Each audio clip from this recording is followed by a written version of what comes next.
And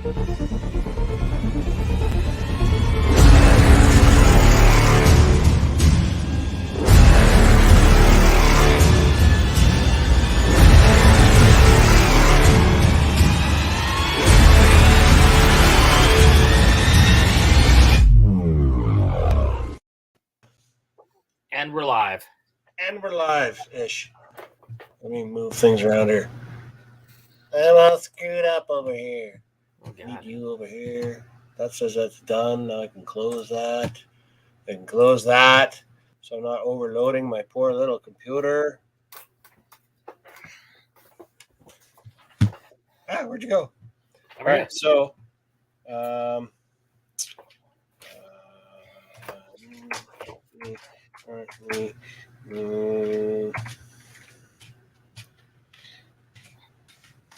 How are you doing?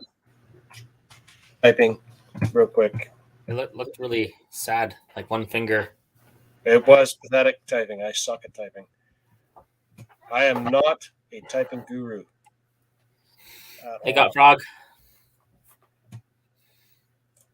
What's up? Okay, why is the screen here? I got screens popping up everywhere, man. Get yourself organized. Let's make you guys big. There you go. Now you guys are the right size. I got it figured out. Kind of. Laptops that aren't supposed to be here. I went and picked up my Jeep. That took longer than it was supposed to. As it always does with you. I've come to learn that anything with you involved, it just takes a lot longer than you think. It always takes way too long to do everything in my life, and it sucks. Especially if you go to like a fast food restaurant and then all of a sudden it's not fast. There's no such thing as fast food in fast food restaurants. It's fast food. If you want to screw up your order, it's fast. I go by myself, and it's no problem. Mm-hmm. Get you involved, and we got issues. Hey, man, what can I say? What can I say? So what's new? Well, I found a new term for you. You're no longer a hoarder. You're power display curator. I'm a curator. It's my light. It was kind of off earlier, and I gave one of those little wiggles, those tube lights. A little wiggle, and it came back on. I'm a curator of what? You're curator of RC vintage stuff. RC vintage stuff. Yeah. That's a pretty broad term, but okay, I'll take it. Yeah. I'll take RC what I can stuff get. And vintage and or paint. I'll take what I can get. So, wow, that's brighter on there than I thought it was going to be. Oh. What are you doing? What am I doing? What are you doing now? Trying to put some light back here. So I got to move some things around here, and then I can show you guys some things in a minute. What are you going to show us? Well, what was the title of our stream today? You never read it? Oh, you're breaking my heart, man. What? Breaking my heart. As soon as I find the piece I just had in my hand a minute ago. I don't even know. Oh God, I was applying for jobs. Hey, I was applying for jobs. I was busy. You're applying for jobs. Yeah. School's done now. Nice. I rocked my final exam. Got like 88% on it, so I think that's pretty good. And you survived it. I survived it. I survived the year and a bit of school.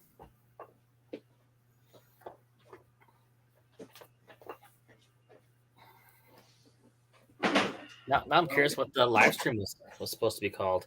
Did I just get like the invite from you? It doesn't tell me too much about anything. Like, oh, here's the big quacker. Click on the StreamYard. Doesn't tell me anything. Click on the big quacker. Click on the quacker. Click on the quacker. And then I gotta go to Facebook and see what Facebook says. Okay, so first, let's do it this way first. Change of plans. Let's go back this way. Okay, so you remember Scott? Remember my buddy Scott? Right? Scott who? Scott that I ride with. Maybe you don't know Scott. Don't want the premium. You don't want the premium what? You know, YouTube. Every time I click on it, it's like, you want the premium, man. Everybody wants the premium. Scale garages. Yeah. Yeah, I love those things. I know. You suck. I know. I just love scale garages when the yeah. See, I knew it. About that. Let's make this the right way. I think there's a cake in my oven or something. I gotta go. There's a bun in the oven. Gotta go. I gotta go.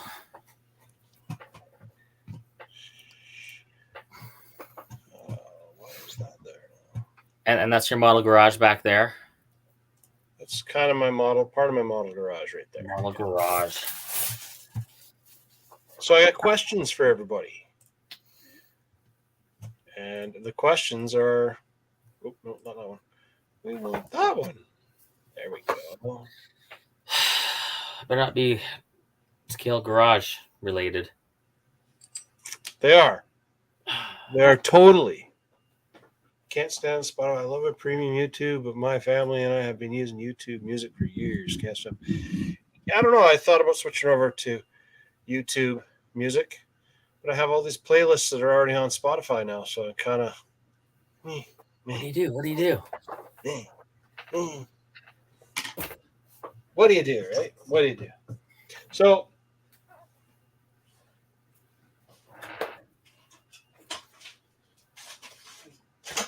What are you doing now?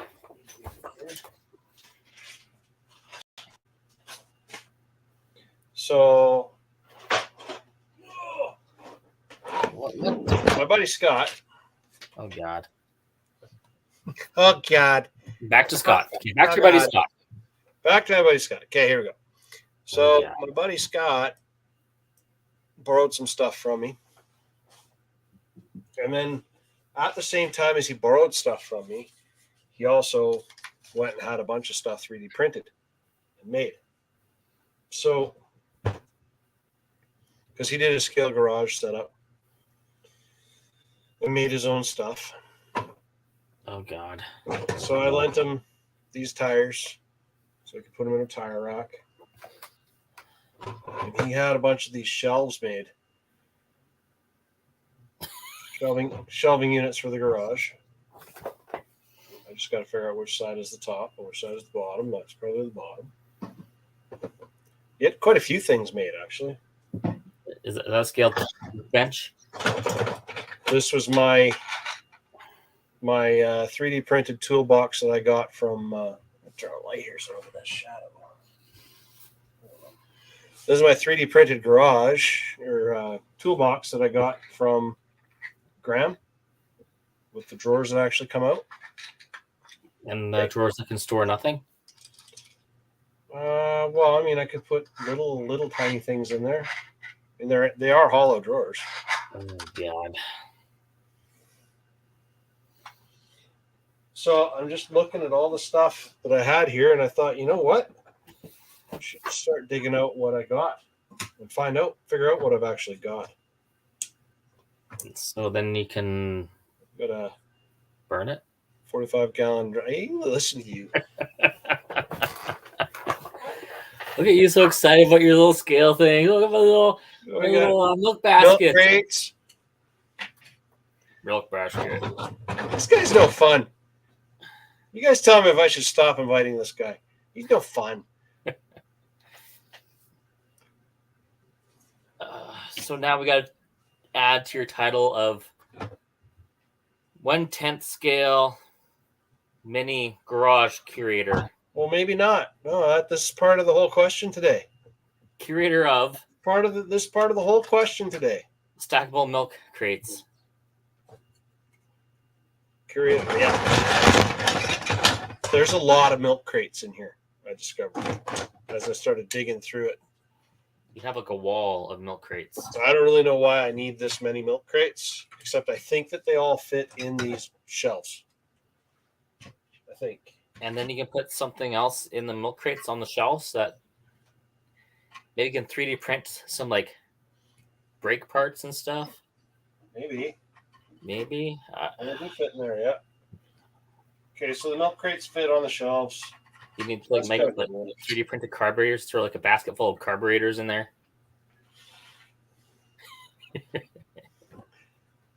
We're not done yet. I know, 3D printed badging. Like little badging down beside the car, Nova. Okay, so I want to know something though. I know you're gonna say I won't. So. Oh God! If you were going to do a 3D garage or a scale garage, what scale would you pick?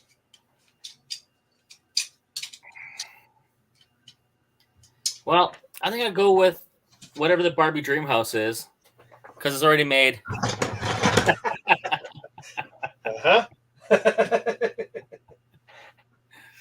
Whatever Barbie dream house is. I don't even know how I think they had a garage in one of those.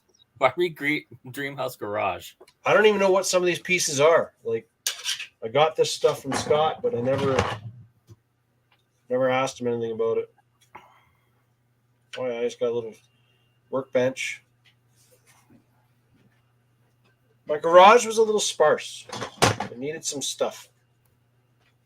Got enough. I already had all this stuff made, so I just figured, well, what the hell? I'm gonna need a bigger 3D garage now. You got jerry cans in here. Jerry cans. So which are totally relevant to electronic RC. Yeah, they are. If you scale RC, they're so functional. If you go to those got scale type events and stuff like that, where they say you're not allowed to add new battery into your car unless you brought a scale jerry can in your vehicle, right?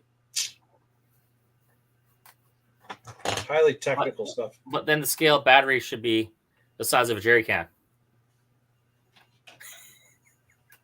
No. Yeah. No, right.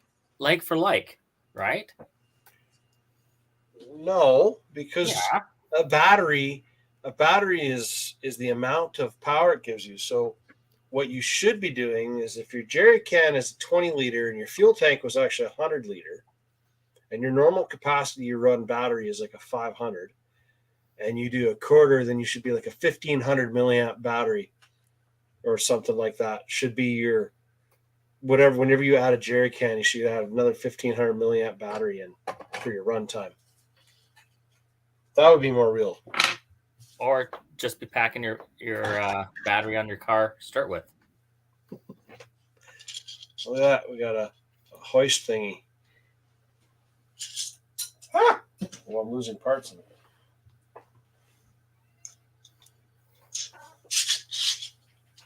Okay, so we didn't even finish. He didn't even finish painting all these. Man, he's got a lot of hoists here. He's got yellow ones. He's got yeah. Got everything on my side. Recycling bins for you to throw your crap in. You can't even throw the crap that comes with the RC in there. Come on now. There's a cooler for your beer.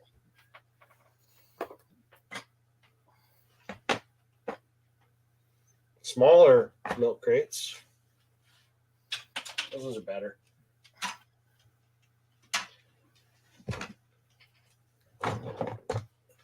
Well, yeah, we got an Ecto Pack from Ghostbusters.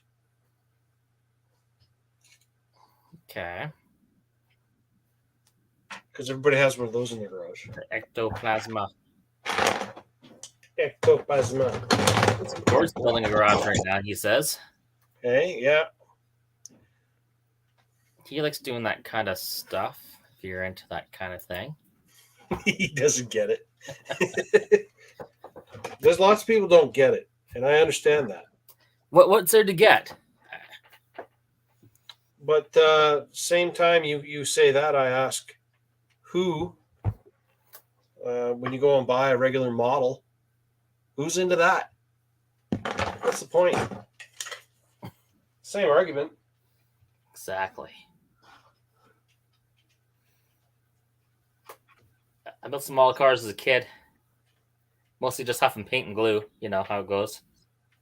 Lock yourself in the basement and build a model car. I guess the other question is, why bother painting your car at all? Then you get addiction to it. That's what it is. The addiction of the fumes. Yeah.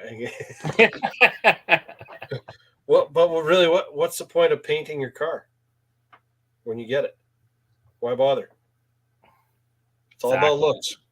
It's all about looks. It's all about looks. As usual, it's always all about, look at that, there's brake rotor. There it is. You put that in the basket on the shelf. Yeah. Yeah, that's totally functional. There's a hacksaw. Oh, yeah. What is this? I'm just stuck on functionality. That's where I'm at. My scale garage is my workbench. Bench grinder. Your scale garage is your workbench. Yes. Why don't you show us a picture? Let's show us a picture of your workbench. No. Oh, come on. No. Why not? Look at this. See? This is the same as yours, as your workbench. There's a freaking cat to walk around. Freaking cat. Get in your way. Yeah, no. It's been neglected for far too long. Oh, your iPhone. Your iToy. Yeah. iPhone. It's even got the Apple on the back. Come on, let there be light. Oh, that's so fucker. What do we got in here? Oh, these are like little lock boxes. So he had some 3D resin printed stuff. Crates and stuff like that. I'll be back. Where'd you go? Oh, there's a power panel. It needs to be painted and detailed.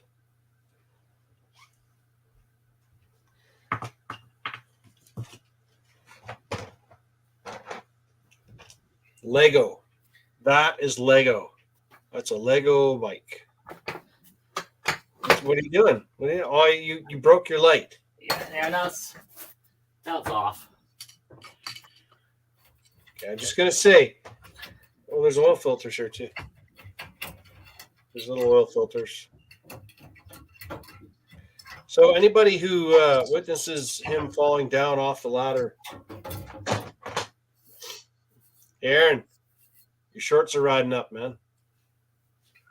Pervert.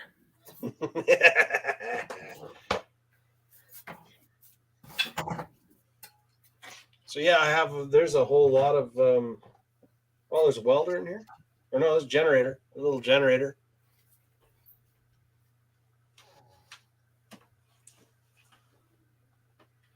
All of these things.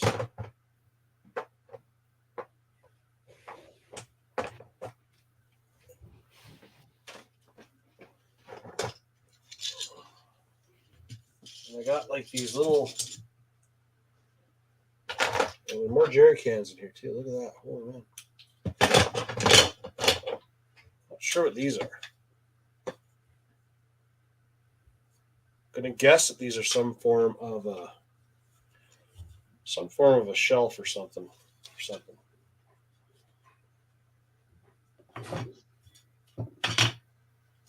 So many scale things. Oh, there's body pin. Yay! Freebie body pin. There's a bigger cat.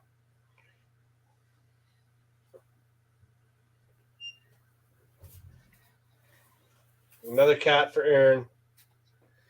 You have 2 cats? Yeah, there's another cat. Just like me. Just like you, yeah.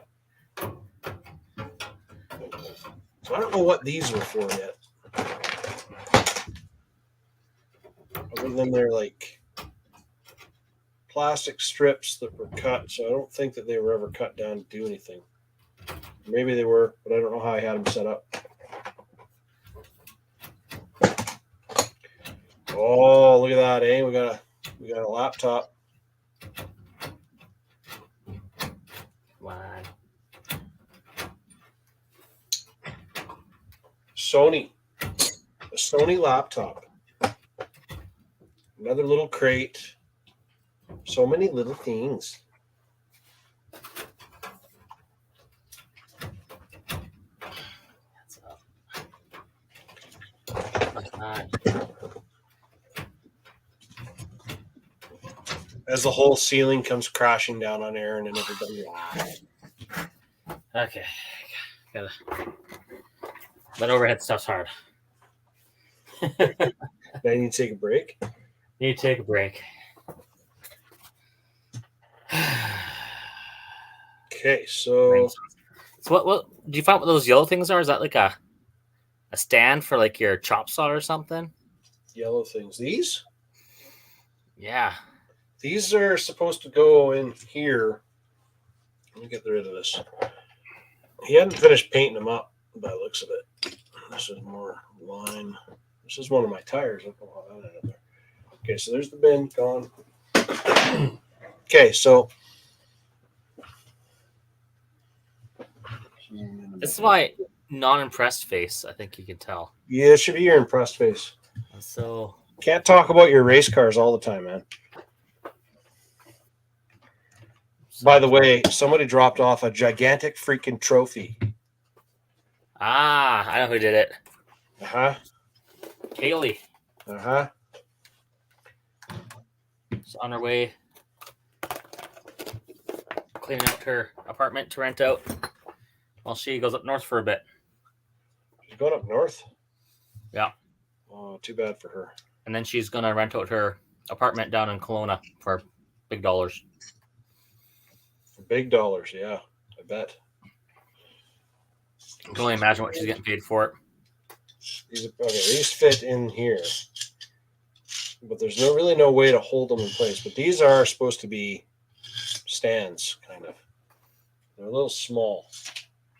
I think you need like the... That's why they made them in different colors, I think. But this is supposed to be like a 2-post hoist. One on this side, one on this side. And what size is that for? Is that for like... Well, that's where I'm thinking that this would be more...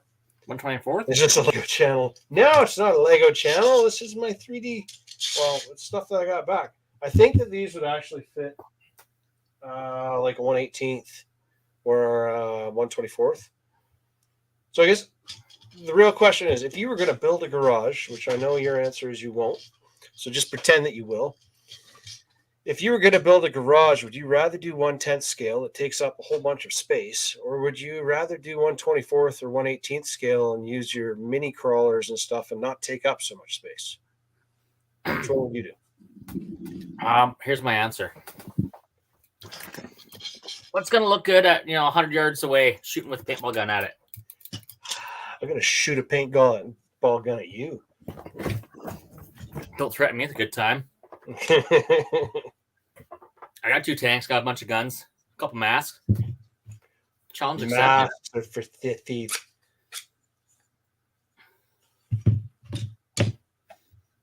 But yeah. Listen to that, huh? Okay, so we got that.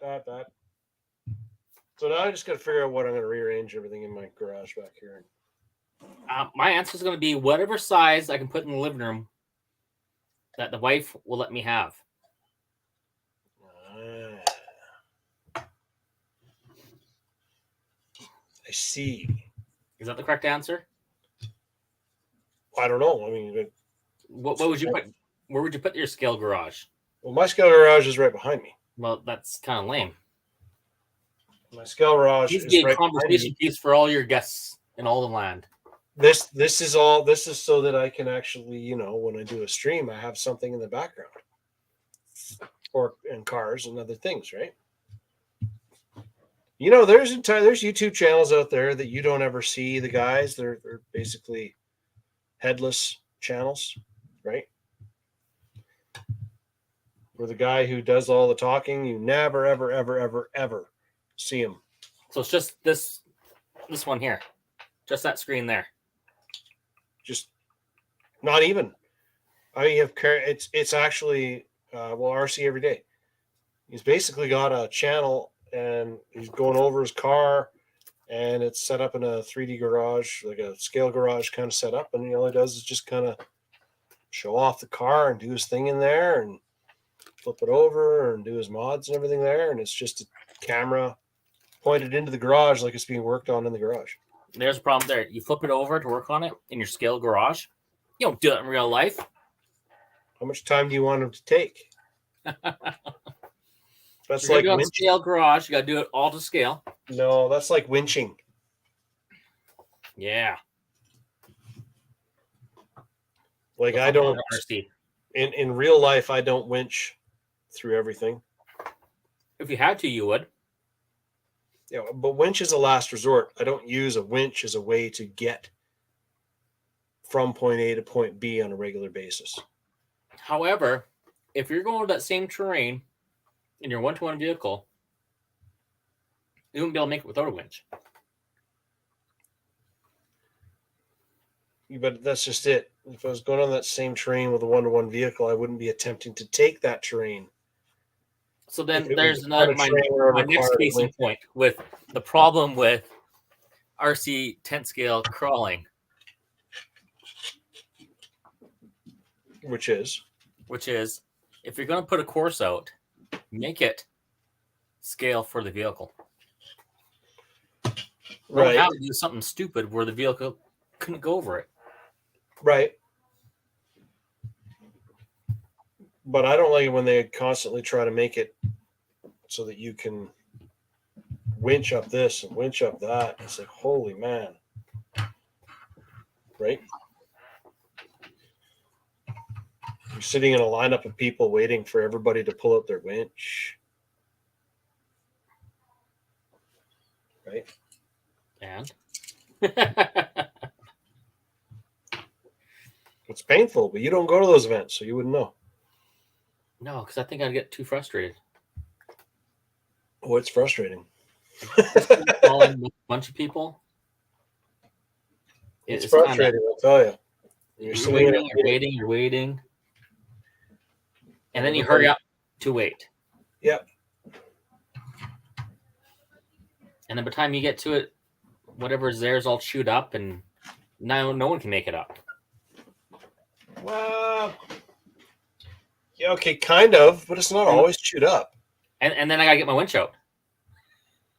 It's not always chewed up because a lot of those guys go right straight to the winch right off the bat.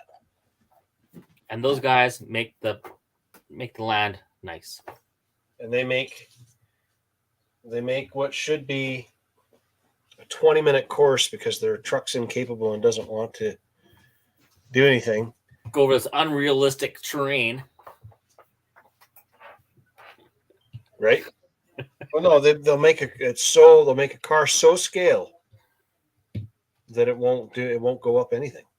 So anyways, here's my next problem with scale. Mm-hmm. That vehicle one-to-one is like how much? 15,000 pounds?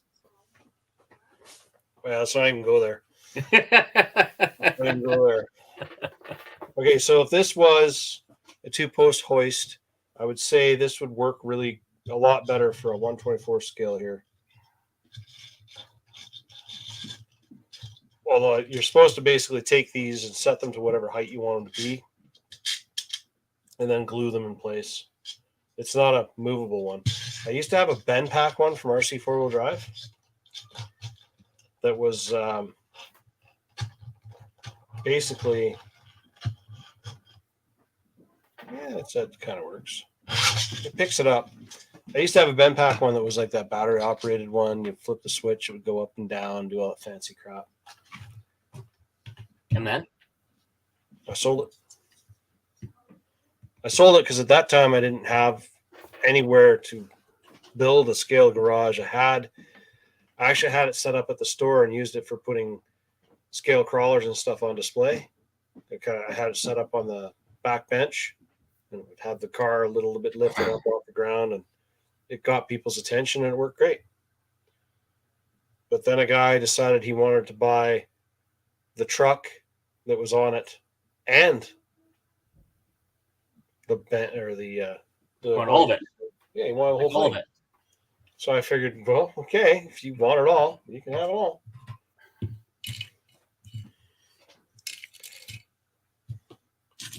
So, some people are crazy into scale stuff, and scale garages is a big part of that. Okay, I'll pull that out for now. Let's move this back to this. So you got guys who do like this crazy uber scale. You need another RC car for now, at least. But RC helicopter instead. Yeah, logic was totally shot out the window on that one. There's no faster way to throw away your money than buy an RC helicopter. Oh. Yeah, a plane. Near. Oh no, helicopters crash way faster than planes do. They just literally. Really chop your arm off, one of the two. Yeah. Or your head. What did I ever tell you about? Was a goblin. Guy was flying a goblin. And he was doing stunts and tricks and messing around with it. And this was in southern Alberta that I saw this. He was pissing around with it, flying around, doing tricks and everything. And something happened to the props and they detonated. And they were gone, right? The carbon fiber props gone. Huh. Shot about a kilometer away. Yeah, about a kilometer away, there was an old wood barn. And a guy found one of the props stuck right into the boards of this old wood barn. Kilometer away. Yeah, pretty much a kilometer away. Like it was, you couldn't see it. And that's how Jesus. far it threw. Like it just spun off and just went sailing that far. Ding. And that's terrifying. Right? That's why I don't like helicopters. Yeah, me neither. That's why I don't do them. Yeah, RC helis. So, Frog, you should know as well as anybody. RC helis, super fast way to crash and lose all your money. I don't mind watching the videos, but being there in person, I don't want to be anywhere near somebody. I just think about people how they run normal RC cars. Right? They're running over someone else's, going up their foot. They hit themselves, right? Doing fast pass, they hit themselves. And now you're going to take that lack of control and put it into another dimension. We can go up and down as well. Let's find these pictures my dad sent me. Oh God. Yeah, not cool. I don't mind watching the ones where they have like the big huge jet engine ones too, and they blow up. It's like a $2,000 jet engine. They got two of them in there, and it just blows the whole plane up.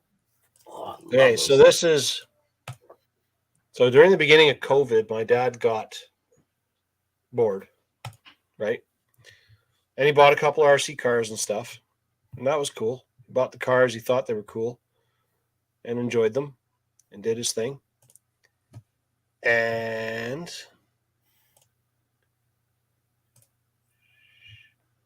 started building this stuff.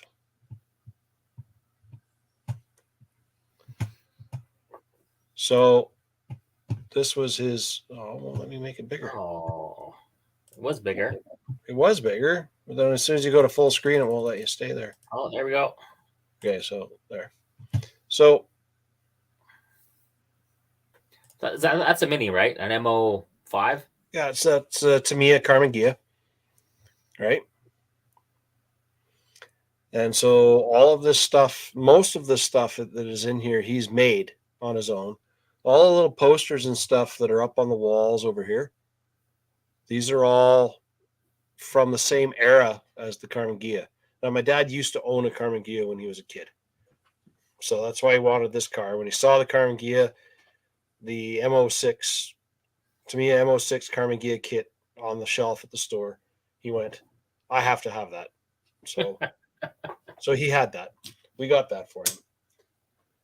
And so then he took it home. He built the car. He thought it was pretty cool. And then he decided, well, let's try and build a scale.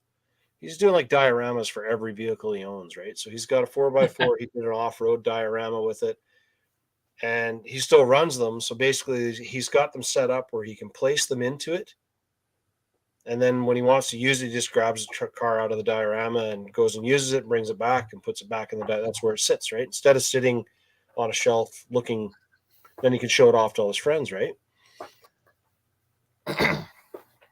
And so he built this one. He built this Carmagia, and then he started doing all these bits for it. Like tons and tons of bits for it. So let's see what other pictures he's got. So he built this whole thing's all built out of plywood. All the posters on the walls are same era as the car that my wife Tanya found online and then reprinted them off in 1/10 scale-ish so he could put posters up on the wall. He built this beer fridge in the back out of balsa wood and plastic. These are the wheels and tires off of his Bronco, which is actually, if you can see the Bronco that I've got up here that I got the snow tracks on, those are the wheels and tires off of that. And this kept him from killing people during COVID. Sounds about right. Right? So there's his windows that he made. But he made these out of things that, like, he didn't even, this jack that's here, this jack that's down here is all made out of balsa wood. This little, looks like a fire extinguisher. He made that out of a cylinder of wood, and then he found, I think it was a leftover piece from making the Carmagia. He put that on top to make it look like the cap, and then a valve thing with a zip tie for the line.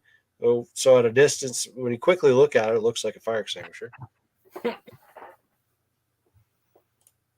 This kept him occupied for a solid month. This is his he barely bugged you for a month. Barely bugged me for a month. This is his shop vac or air compressor hose and thing. And then you see he's got a pallet jack back here. This is 3D printed, this one. So he's got a pallet jack back there with the wheels. And then he's got all of this stuff he made. So here I've got this little die grinder. Or not die grinder. I got this little bench grinder, right? This one here. This was 3D printed on a resin printer. My dad made one out of a piece of wood. He made this out of a piece of wood, and then these two plastic pieces, I think, were off of a sprue. I think these were actually, I want to say they were servo saver pieces. So it looks like from here. Yeah. So he stuck those on both sides to make the wheels. And then he found the on and off switch that was on the Carmagia that he doesn't put that stuff on there.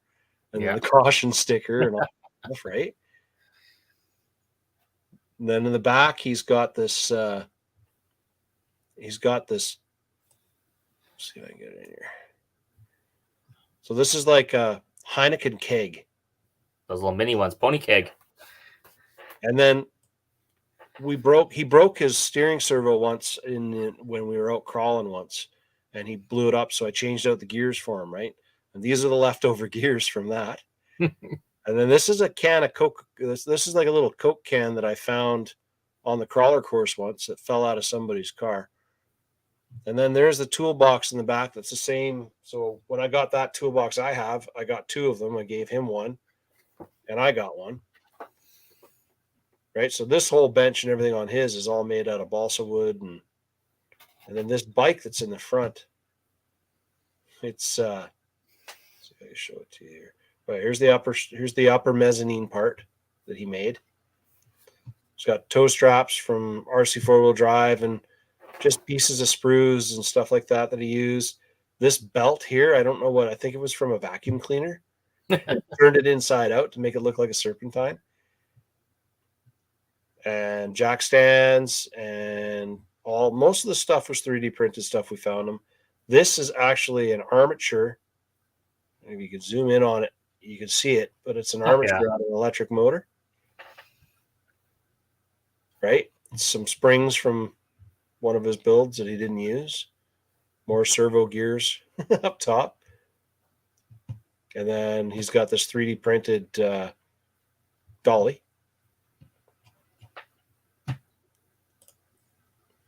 this is the RC 4-wheel drive. So you can get a lot of scale stuff for your garage from RC 4-wheel drive. Make a bunch of stuff. So this is their MIG welder they have. And then you can buy this little metal bench. So this is all metal, this piece. So it's pretty detailed. Yeah, and he made this. His fridge is made out of a block of wood, and he drinks Labatt's Blue all the time. So that's his beer of choice. So that's what's on the fridge. Yeah, there's the scale. There's the toolbox that he stuck all of his random stickers on the side, like everybody does with their toolboxes, right? The Schwinn bike. So this bike here is a 1/10 scale Revell model. So he made this bike because it was also pretty close to the same generation. This bike took him 2 weeks to get put together because the pieces on it are so fine and so small. When he put it together, he'd start gluing one piece and his finger might stick to it. So he'd like knock another piece off. So he had a hell of a time getting the lines to come down from the brake levers and all that stuff. But anyways, you put it in there. Everybody says it looks too big, but I looked online at an old Carmen Ghia, and when you look at the tire size, the front wheel on this bike is almost the same size as the front wheel, as the wheel on a Carmen Ghia, which is the same as it is on here.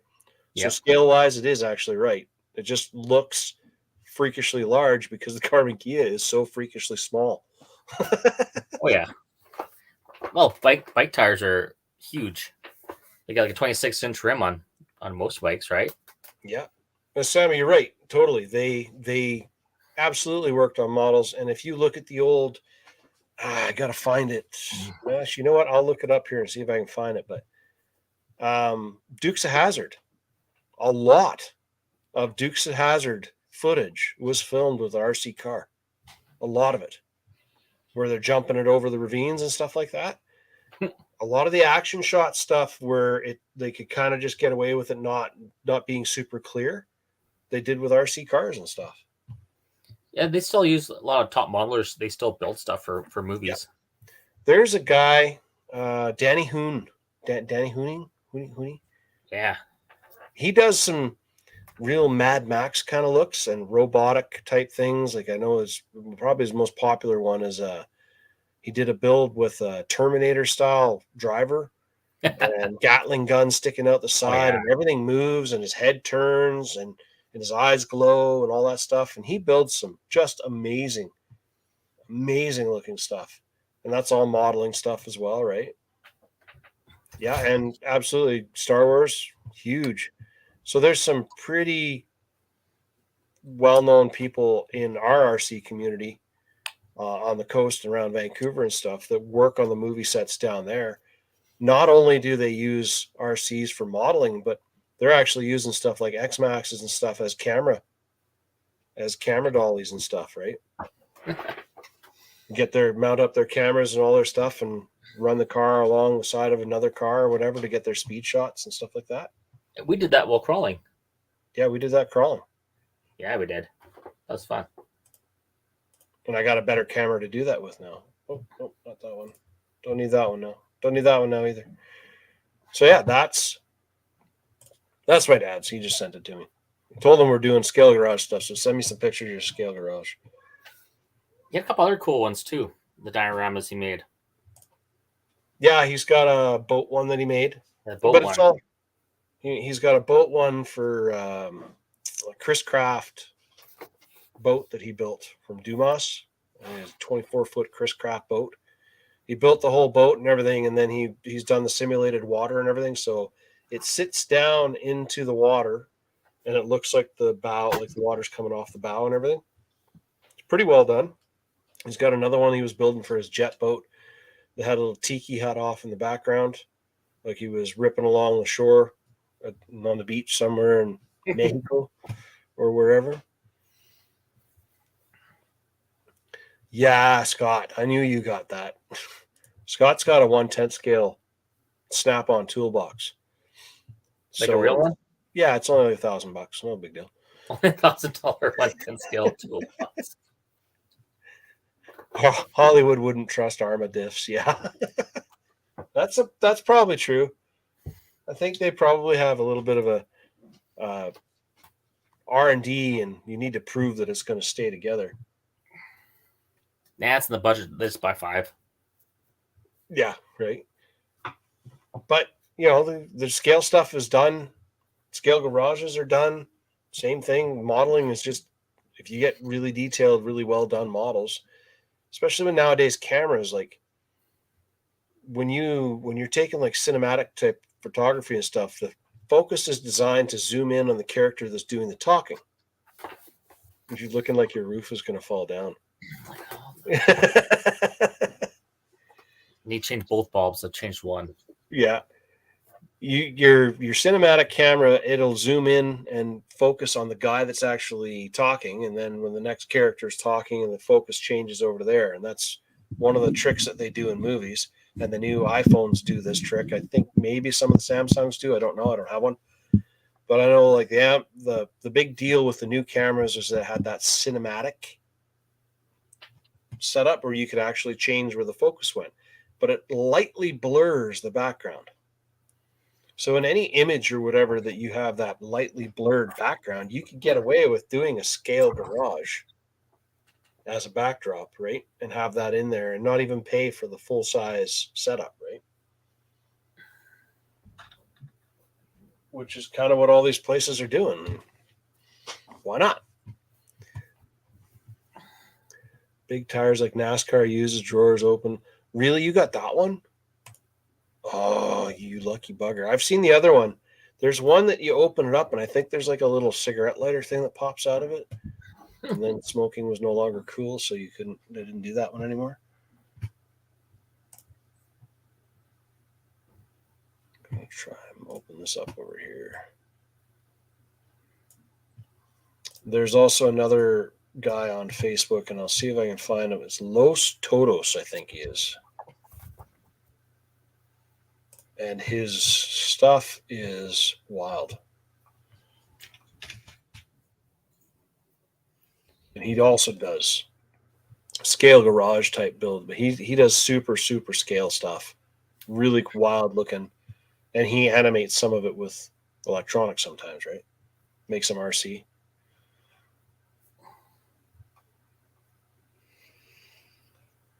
Let's find it here. Show me the pictures. Yeah. Just gonna wait for my super slow internet. My kids are not on the internet right now, by the way. Well, you live in the middle of nowhere, so. I do not live in the middle of nowhere. You live more in the middle of nowhere than I do. I'm on the main road, going to on the way to Highway 1.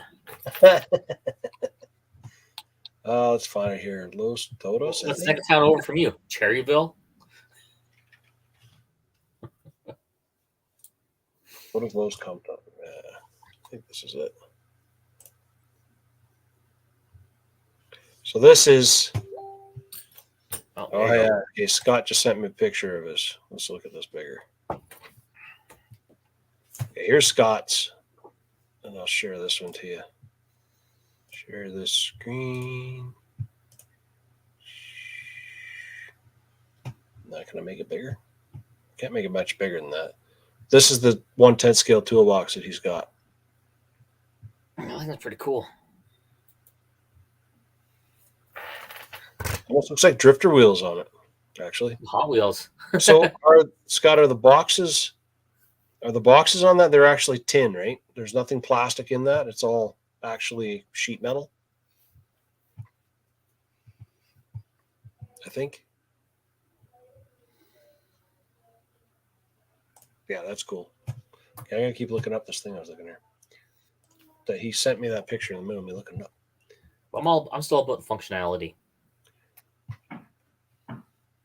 Yeah, I get like the ones that they do movies with. That's functionality, but I don't know. Well, this guy, like this guy takes things like this. I mean, there's like an Imperial backpack. This is just a quick thing to show you. It's like an Imperial backpack type thing. And it's like a little box. It's just made out of a toolbox, and he's put weaponry in there and Star Wars Imperial stuff and whatever, right? He just does this with all kinds of stuff, but he's done it with some RC stuff as well. That's pretty cool. Like, really cool.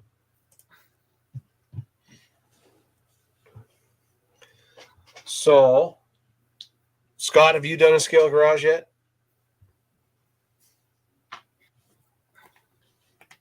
He doesn't. He needs to because he's got that cool toolbox, right? Yeah, he's got that cool toolbox. He needs to do a scale garage, but has he done a little one? Like with the 124 scale stuff, we found a bunch of old garage model kits that you could buy from Revell, and they came with all the 124 scale. Everything in it was 124th, 125th. Which one between 124th and 125th is close enough when you're looking at the actual these things, because these are far from being accurate scale. But you could buy this complete set. There was a hoist, and there's like two workbench part. I think it was 3 or 4 different sets to it. So you could buy a 124 scale and build all this thing up and do your garage. I've seen guys take 3D printers and make actual scale functioning garage doors. You know, because why not? Why not? You already. So the other realm, and you're thinking scale garage is just for the guys who crawl, right? But that's not true either, because there are a pile of guys that do scale garage stuff for drifters and stuff like that. And the guys who do the scale stuff for drifters and scale garage stuff, they'll set them up on their drift courses. And their garage door will open up, and their car comes out with all the flashing, blinking lights, and it'll go ripping around the corners and just go everywhere, right? So, scale garage works there. There's function for you. Yeah. Put your car down, drift it. Yeah, but you don't like you. That's like the guys who put the crazy amount of detail on the bodies and stuff on their drifters with the scale exhaust that dangles out the back. It does a little bouncy thing while it's going around with the simulated backfiring and the little swift smoke coming out the back. Yeah. Right? All functionality. Well, none of it's fun. It all functions, but none of it's for a reason. Exactly. It just functions. It just does that thing. Exactly. That's where I'm at. That's where you're at. So what you're telling me is that a 1/5 scale garage is not in your future. Imagine if you did a 1/5 scale garage. I think the closest thing I'd do, I could like put something on my wall, on my workbench. Yeah. And that would be it. I suppose. Maybe something cool for the bottom, maybe. I don't know. That's about it. Because the tools I use are not scale. No, they're not. Like these things here, like, where do these go in my garage? But that's the thing. Like, last week we were talking about the mini crawlers and stuff. What's the big deal? Like where does this go in my scale garage? My car stand. That's your hoist, man. I could totally turn that into a hoist. Don't you remember the old single post hoist they used to have? That's about the right size.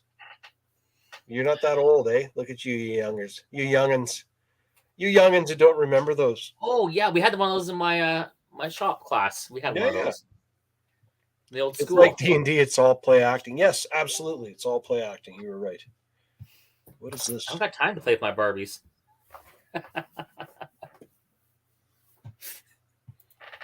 Let's see who else messaged me now. Scott sent me another photo. No, that's the same photo. Gord's sending me stuff. Oh, God. What is Gord sending me? Oh, he sent me 3 photos of his garage. We've already seen his garage once. I remember seeing his garage once. Now, at least once. Yeah, so here's Gord's garage, where he's actually built in kind of like a bit of a railing on it. So it's not bad. It's got Panda Hobby boot flags and stuff in there. MMF stickers, because everybody cool has an MMF sticker in their background. Only the cool guys do.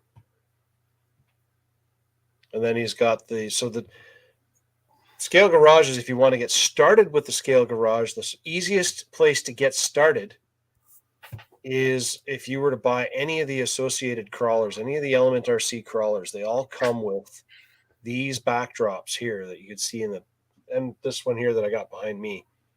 This is the backdrop that came in the Trail Runner, the Element Trail Runner. And if you did the Gatekeeper, it's actually got like the inside of the box looks like a race hauler.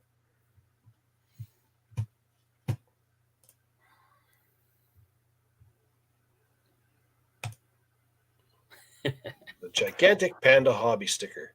So I've also got like Holmes hobby stickers, and I got some Reef scale stickers.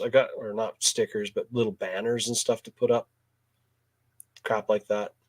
Just because I can. Why not? Because you can. Because I can. You can. That's like the guys who put Coke can size motors in 1/8 scale cars, because you're never ever going to see the benefit of the power. It's never going to run well. It might go really fast for a couple minutes, but it's never going to run well. Well, not even. They can get it to top speed. They can never get them up to top speed, so what's the point? Exactly. Because I can.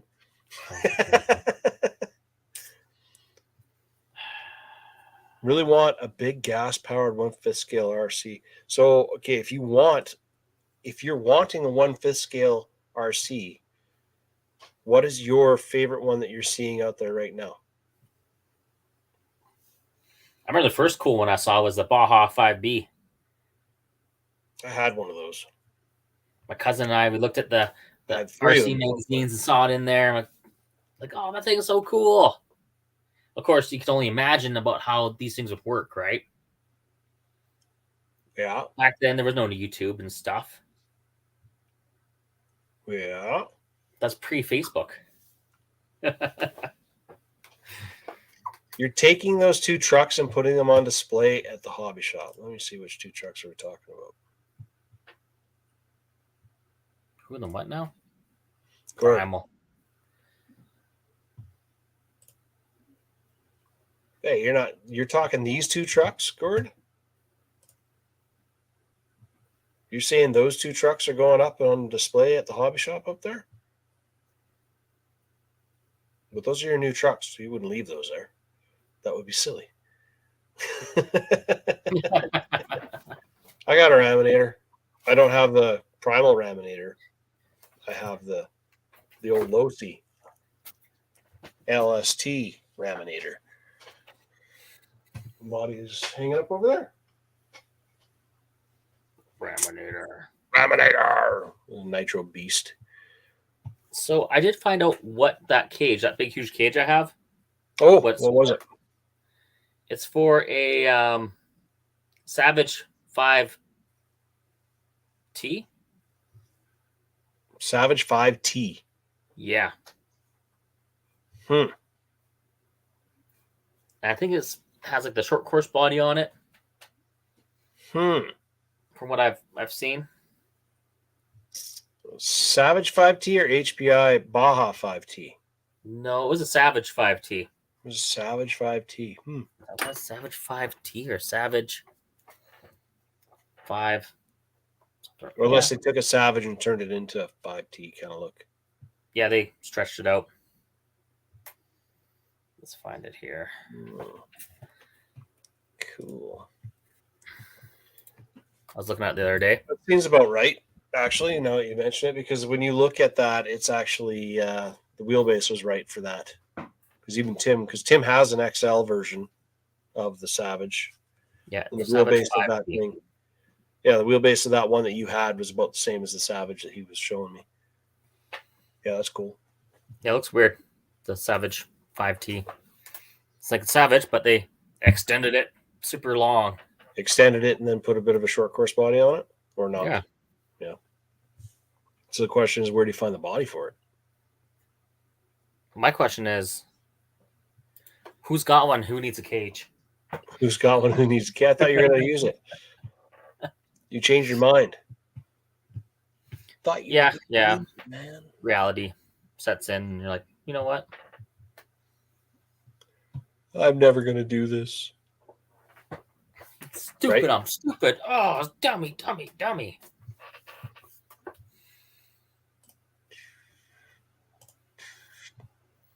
That's what that cage fits. That's what that cage fits. So, Tim, you've got something that they'll fit on? Should definitely get that off me. He probably does. I'm sure he does. Probably does in the Savage collection somewhere. 100% positive he does, actually. Oh, waiting for this thing to slow down. What do you do now? Yeah, I can't play that one, Gord. It won't freaking play. It'll keep glitching out on me. Anyways, so scale garage stuff. If you're going to build a scale garage and you're looking, there's a couple places. RC 4-wheel drive makes all kinds of little scale bits and interior stuff in 1/10 scale, like MIG welders and blah, blah, blah. Another one is Power Shift. And Power Shift RC makes a whole bunch of stuff like that too. They make scale garage kits, actually. I think it was Power Shift. Yeah, I think it was Power Shift. It's basically all the beams and all the stuff for your garage and your walls and everything are all cut. I think they're laser cut out of the hardwood stuff there. And then it will piece it all together, glue it all together, paint it up whatever way you want. So that's one start for scale garage if you're looking. Other thing you could be doing, 3D printing. You go on Thingiverse. Thingiverse, you'll find all kinds of stuff in whatever you want, and then you just scale it on your own to whatever size you want to make it, right? So you pick a dimension on it, keep the whole thing scaled up to that same dimension. So if you're going with 1/10 scale, then figure out what 1/10 of a foot is and go with that, right? Then scale that whole thing and print it all off, whatever scale it is. This is where you start finding out how badly scaled things are in the real world when it comes to RC cars and all that kind of stuff. What I would do, this is what I would do. Whatever car you're building the garage for, measure it. Then go find one that's real life one. Yeah. Measure that, and you take the two numbers and you find the scale. Yeah. So if you do that with pretty much anything nowadays, anything in the RC community that is RTR for sure, like this guy here, they're calling this 1/24 scale. Pretty unlikely that it's actually 1/24 scale. Micro scale is a better term. Because that's like Traxxas with their electronic specs. Sufficient. Yeah. What's your power rating on? How many amps? Sufficient. Don't be looking at that. We're the fastest name in RC. That's all you need to know. Move along. Everybody pay attention to what's going on over here. How fast it is. Wallet. Yoink. Let's see here. What's the key to this motor? It's about this. Let's put that number on there. Yeah. So yeah, if you go there, you can get all kinds of scale detail stuff. If you have access to a 3D printer, that's probably the easiest. As you can see, when you guys look at this stuff, put this camera back up here. When you're looking at this stuff here, this has been done on a resin style printer, right? So you don't have the lines on it. Once this is painted up, it'll look really nice. But if you do stuff on a filament style printer, the blue one shows it even worse, then you get all these lines. Oh yeah, the good stuff. Right? And you get all that line, which isn't that bad when the larger scale with the lineage isn't that bad. But when you're starting to get down into 1/24 scale stuff, you don't want the lines are horrendous compared to the finer scale, smaller trucks, right? So, oh yeah, Scott, Speaking of, I have these little. This would be a compost bin, I think. Yeah, I it is. need compost bin stickers, man. I need compost bin stickers for this. This is going to be a recycling bin sticker, which I'll figure something out and just make it out of white. But I know this guy who works for this composting company, and I can't have a bin in my scale garage that isn't the right one. Got to be the right company. I mean, then you take a look at this. These are 3D printed 45-gallon drums. There's a camera. There's a camera. Pretty rough on the outside of it. So this, I'm going to paint this up and make it look pretty weathered and detailed and rusty kind of looking, because that's really the only thing you're going to get out of that to make it look real. Yeah. Right? You got to weather it up. Can't make it look like the shiny one. There's a Ecto Pack one. I think you'd find on the back of a quad. But you can see all the lines in this one too when you look in the right angle. Right there. There's the angle. The lineage. Look at the lines. And then this one here, another one. They're getting lines in this one when you get the right angle. They're pretty. They stand out quite a bit. So that is why I highly recommend, if you know somebody that has a resin printer, resin style like this, use that. Because everything about it will come out. So I'm pretty sure that these two are actually the same box. One printed in a larger scale and then another one printed in a smaller scale. Right? Yeah.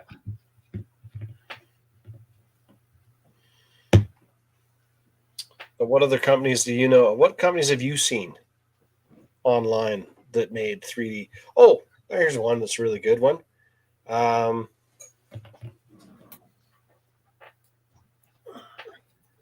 This 3D printed motor that I have here.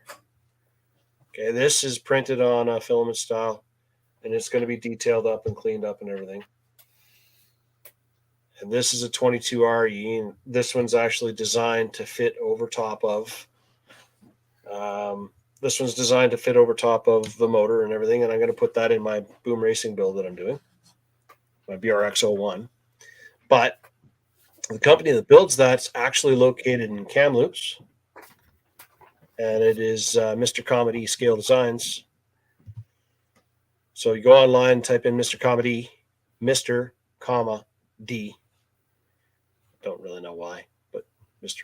D. And he designs all kinds of different motors. Like I believe he's just finishing up a Mopar one right now. He's got some engines and stuff, 3D printed stuff that he's made for the Vanquish 410, like an engine plate that goes over top of the servos there. I think he had a little bit to do with the designing of the SSD Crawler King chassis that comes with the scale motor and stuff. But he also does other parts like your washer fluid reservoirs and all that kind of stuff that you would put in your engine bay. He does all that stuff as well, right? And all of those things, you could put them on the bench in your scale garage as well. You know, because you're working on things, you get parts of your vehicle on the bench in your garage, right? Yeah. Like he made the engine hoist for this one, or the engine stand for this one. So this engine stand and engine sit in my scale garage. Waiting for that one day. Waiting for that one day to get installed. Right now, it's getting bored and stroked and all that fancy stuff. On a 22R? Hey, man. I never run right after that, you know. That's all the power. They never run as good as they were when they were stock, not effed with. What kind of resin printer do I recommend? I kind of find that the easiest one to find parts for that I've seen a lot of stuff, and there seems to be a lot of talk on Facebook and forums and stuff, or any of the Anycubic line, because they're very common now. and the prices have dropped. So I have one called a Calant, but it's a larger scale printer. So it would like, it's big enough to print the body for a 124 scale car in one pass. You don't need to break it up into pieces. It would do this would fit on the bed, and I could print the whole thing if I wanted. Then you can get even bigger than that, and you start getting into really expensive, like $5,000-$10,000 printers and stuff like that, that do, 1.5 size. But when it comes to resin, I think my go would be definitely an Anycubic for your standard sizes, for scale detail stuff like things you're going to put on your bench or mirrors or whatever you're trying to make for your scale body or your scale garage. And for the filament style, FDA, I think it's FDA. Yeah, FDA. I think that's what it is. Whatever the term is, I can't remember. I'm not good with acronyms anymore. Creality has always made good printers that are cheap and easy to. They're kind of they're the hobby grade version of a printer to me, because you can go online and you can buy things and you can tweak them and update them and build them up and make them do whatever you want to do with them, right? FDM, yeah, that's the one. FDM, that's the one. Yep. Mm-hmm. FML. What? Yeah. So, yeah, you buy the filament, buy the spool, and it's plastic and it's a little more durable than the resin style would be. The issue with this resin style is that they're always UV activated, and that's how they actually make their print. Is from ultraviolet light that comes off a little screen. That's how they get such good resolution. So don't put it in a window with light coming in, right? Yeah, it hardens, and what happens is as the UV light keeps on making contact with whatever it is you made, it continues to get harder and harder, and it hardens and hardens and hardens until the point where it starts to get brittle like glass. And at one point, it'll get to the point after being exposed to enough UV light that if you drop it on the ground, it'll shatter like glass. Really? That turns that brittle. So what you want to do with these is you want to paint them or treat them with a UV protected coating after you've made them. Not this one, but like these ones here. These ones. You want to do them in a UV protected coating so that they stop getting harder as you go. Whereas with stuff that's made with an FDM style printer, you can print with different types of filament, because all it is really you're melting plastic and pooping it on. And you can get them in TPUs and PTEGs and stuff like that, PETEGs, whatever you want to call it. But this, like Ninja Flex, is like almost a rubber, right? So you can get squishy soft and you can change the strength. It's been laced with carbon fiber, nylon, all kinds of stuff for different strengths and different reasons. So a lot of prototyping companies like this, because you can put different materials in it so they can make their prototype. They can clean up the prototypes when they're done, and then they can turn around and make cast molds out of it that's higher production, higher quality materials later, right? Yeah. I would recommend, if you're looking at FDM style, Creality's good. Tornado or TiVo has been good. The Tornado and such like that. Prusa has been really good. Prusa is supposed to be the most plug and play version of them all. Injection molding, yeah. So we were going to work on casting some stuff where it's basically a mold and then it just rotates. Yeah. So for scale garage stuff, 3D printers are awesome. And if you're any good at using programs like Fusion 360 or AutoCAD or any of that kind of stuff, Tinkercad, SketchUp, there's some people that are using art program called Blender, which is free. I think most of those you can get free versions of them. until you start selling stuff that they want you to pay for it. Yeah, Scott, you got an Ender 3. I got a CR10. Or CR10 Pro and a CRX. The CRX I lent to somebody else because it was just taking up space at home. But it's basically a CR10 with 2 filaments, 2 colors available on it. So yeah, that is, I don't know if you got any more questions about 3D printing stuff for garages or any of that stuff. Lighting for garages, with all the new LED lights you can buy nowadays, it's so easy to do lighting now. You just take apart one of those little flashlights that have the little LED light strip in it, or even just buy LED light strips that tape stuff, and you can make yourself like old fluorescent style fixtures or whatever and stick a light inside it and make it look good. You know, LED lights have changed lighting huge. On all scales. On all scales, even full-size cars. You know, you couldn't put good lighting on older 4x4s and stuff, and now you can light up where, you know, you got the zombie light switch on the side, and anybody who looks in that general direction, it melts their face. So, right? Okay. Any more questions? Anybody? What else have you ever seen? Scale garage type stuff. What else have I seen? Yeah. I've seen a lot of accessories, like accessories seem to be the big thing, right? Pardon me? Accessories seem to be the big thing.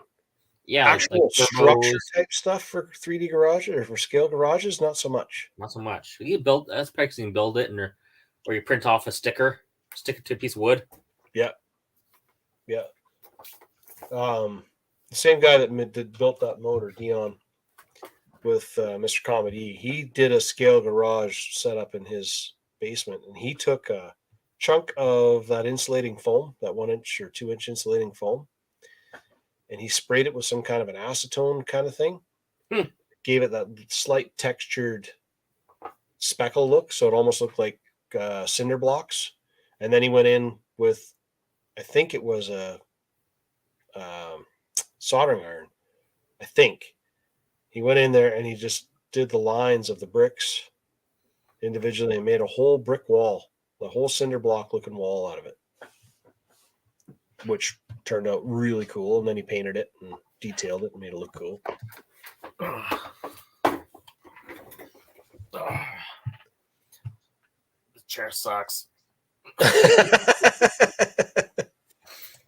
My chair sucks. My good chair is out in the living room. Yeah.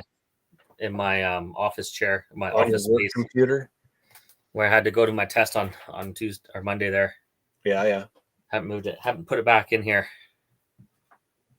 Yeah, wood burning iron works good for that, but wood burning iron is pretty much really soldering iron. Really, a cheap soldering iron is really a wood burning. I've got a couple of them. That was burnout. They never last. You can actually use that one that we have, that soldering. You turn down the temperature and you burn wood with it. Yeah, the only problem with that is that you want to change it out to a tip that you don't give a crap about. Well, they have different tips. Yeah, there's so many different tips for that. What brand is that? The H. Hako. That's how. Hako. FX880. Yeah, you can get any tip for it. You get like little chisel bits and all kinds of stuff. You can burn some wood. Good times. Yeah, or just your pointy tip. Just your normal pointy tip. Knocking over hoists over here. 2-post hoists. Yeah, bolt that thing on the ground somewhere.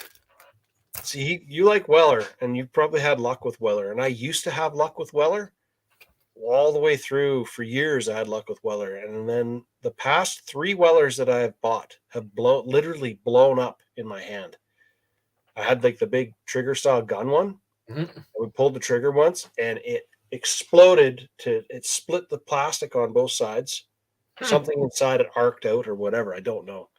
And it just went boom and let off that horrendous burning electronic smell, which you get out of the room for the next 2 weeks. We had the windows open and everything, so that sucked.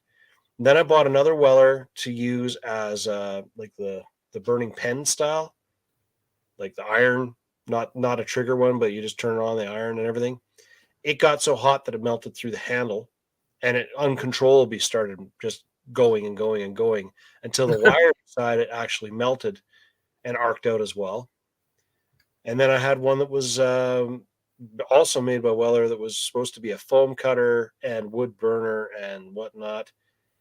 And it worked great. We got maybe 2/3 of the way through what we were cutting in foam, and then it just stopped working. Maddox said it made a little popping noise and stopped. So for me, Weller, not such a good deal. Hasn't done so well for me. My Hakko has never let me down, but I've also never used it for cutting foam or trying to burn wood. But I'm sure it would. Ha! See what I did there? So change this here. Where are we? Let's go with that one. But it's not that time of year anymore. What do you mean? Like frozen ice, isn't it? Frozen ice for where? Where are we talking? Oh, hold on. I got to read the comments again. Your Weller breaks out. Okay, so you're right. Your Weller dates back to 1987, and my dad's Weller is still going strong and works great. And he has the trigger style, and he's got one of the iron style ones, like the pen looking one. And neither of them have ever given him any grief at all, ever. I remember when I was young using his to solder things up, and they worked great. But the new ones, just terrible. Quality is not the same. Yeah, I used to have a gun one too until I got the new one, the Hakko, and never looked back. Yeah. Actually, I'd say I bet you every single person I know that's bought one of those has said the exact same thing. As soon as they get that one and it's digital or it's got even the dial one works really good, and you can set the temperature, they're like, no way am I ever going back to the other one. No. But they are also 2-3 times the cost, almost, depending on more than what that. I can get a gun one on sale for like $25. Right. For $29.99. Yeah. But it doesn't work as good. So no. You can buy 5 of those, or you can get one good one. And like everything in RC, I figured out that buy the good one from the get-go. Way better. Okay, so let's get in here. I'm going to show you guys one more shot of what I have left in my garage. Oh, God, it's cluttered. It looks like your real garage. It's just like my real garage. See, this is true scale. True scale, man. That's just like my real garage, full of junk. And Can we get the quad out? No cats, though. I have dogs, though. But so this is all of this stuff is going to get laid out in here somewhere and set up and make this into a little bit cooler looking garage. That's my plan for this. And yeah. So that's it for that. Okay, now I can turn this off. Interesting. I think. Turn this one off now. Plug that in there. Now let's get to what's new. Yeah. You want to talk about the new stuff? Oh.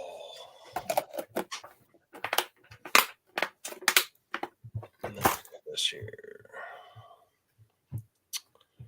New in RC things.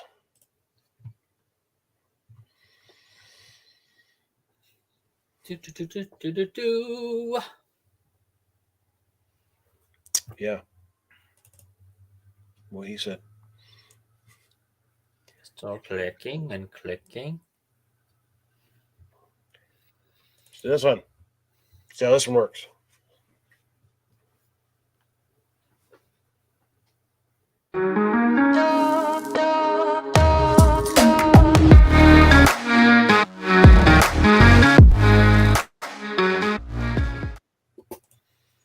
What's this? Looks like something to protect your unit. No, actually, it's not. This is Futaba, whatever you want to call it. This is their new transmitter box they came out with. Yeah, So that's what I said. Protect your unit. Yeah, protect your unit. Yeah. It comes with a little bag for you to put the transmitter in, and then you can put your transmitter in, strap it all in place. And look at that, it's glitching out again. And I totally made a new one. That's their new case they made. So, yay for Futaba. Thank you. I recommend getting a hard case for any controller you have. Right. This is the new 17 Mil Hex Wheel, 9-shot. These are short course wheels, basically. They're making them in all of these different colors: yellow, black, white. Right? That way you can put your 20S onto it and let her buck. Yeah, let her buck. Let her buck, let her buck. And there's the different colors that they're coming out. Then they came out with, so last week or the week before, I'm trying to remember which week it was now. They came out with the wheels and the new tire tread styles and everything for the LMTs and all of the monster trucks, right? They have now released this full set of, so this is basically going to be a 3.8 40 series style rubber that are made now to fit the 17 mil hubs that come on a E-Revo or the Creighton or any of the 1/8 scale platforms, even the Sledge. These would work on a Sledge as well. So I guess what's going on like tractor pulling. Yeah, they made the Fling Kings, and then now they've made these. This is the Renegade, I believe, that's my favorite tread pattern right there. I like that one. I like the Fling Kings too, but I think they're a little overly aggressive when you're running on if you're doing a monster truck type build. But if you're doing pulling, then absolutely the Fling Kings I think would be the better one to choose because you're going to get that bite. Yeah. Right? Fling that dirt like a king. And then they've come out with the full set of rims, pairs of 2, with the 17 mil center adapter and everything in the black, the silver, the white, and the yellow, which seems to be J Concept's go-to colors to make everything. J Concept yellow. Yep. And then their competition has come out with, wait for it, the Bronco. Another Bronco. From Proline. Not just a 4-door, but a 2-door as well. Yeah. Well, this is the 4-door. So this one is a 12.3, not 12.8, 12.3. So it's actually still a little bit shorter than the Traxxas one. Right. So they've come out with that with the detail. And they also came out with their 2.2 inch tires. And these are those new Baja Pro X in a G8 compound, 2.2 inch, 5.88 inches tall overall. Is that the Rift size? Bigger than Rift. Bigger than Rift. Bigger than the Rift tires. On a 2.2. On a 2.2 rim, but they are still, they're in the real one-to-one world, those tires are massive compared to the other brands of tires and stuff, right? They're just a huge, meaty, nasty looking tire. So I think you're going to see them. I'm going to try them out on mine when I finally decide to change my tires. This is the Proline 11.4 inch wheelbase Bronco. So it's a 2-door instead of the 4-door. The thing is that they actually did do the scale detail pieces on the body and everything. It's not just all Lexan, right? Yeah, I think the mirror part that goes across the bottom of the glass, vent and mirrors all one piece too.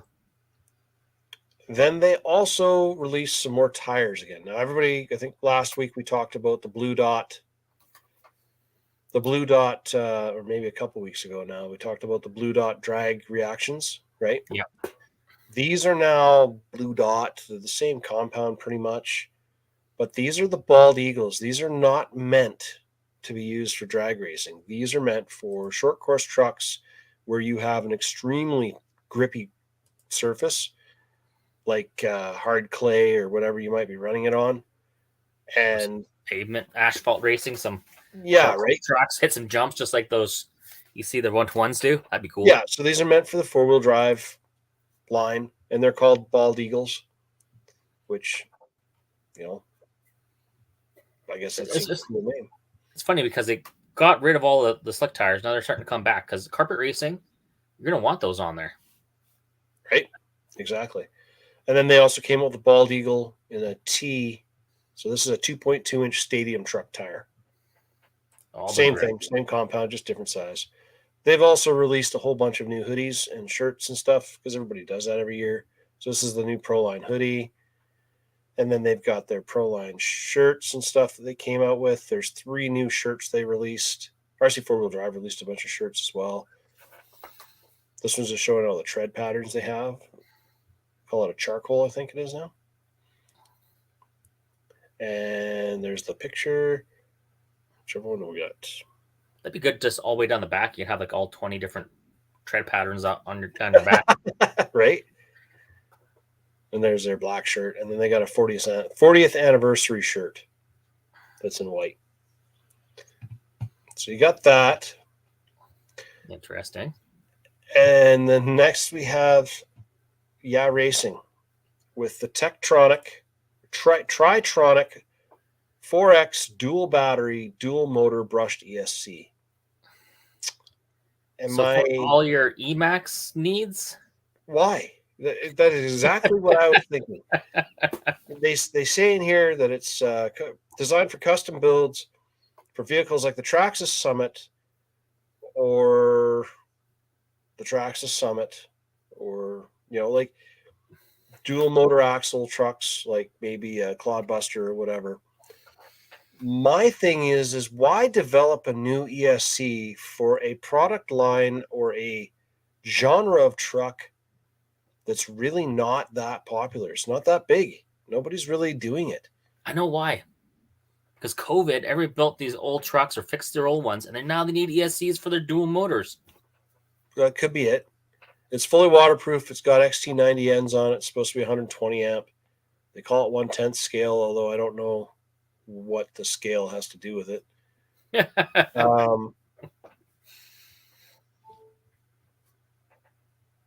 Yeah.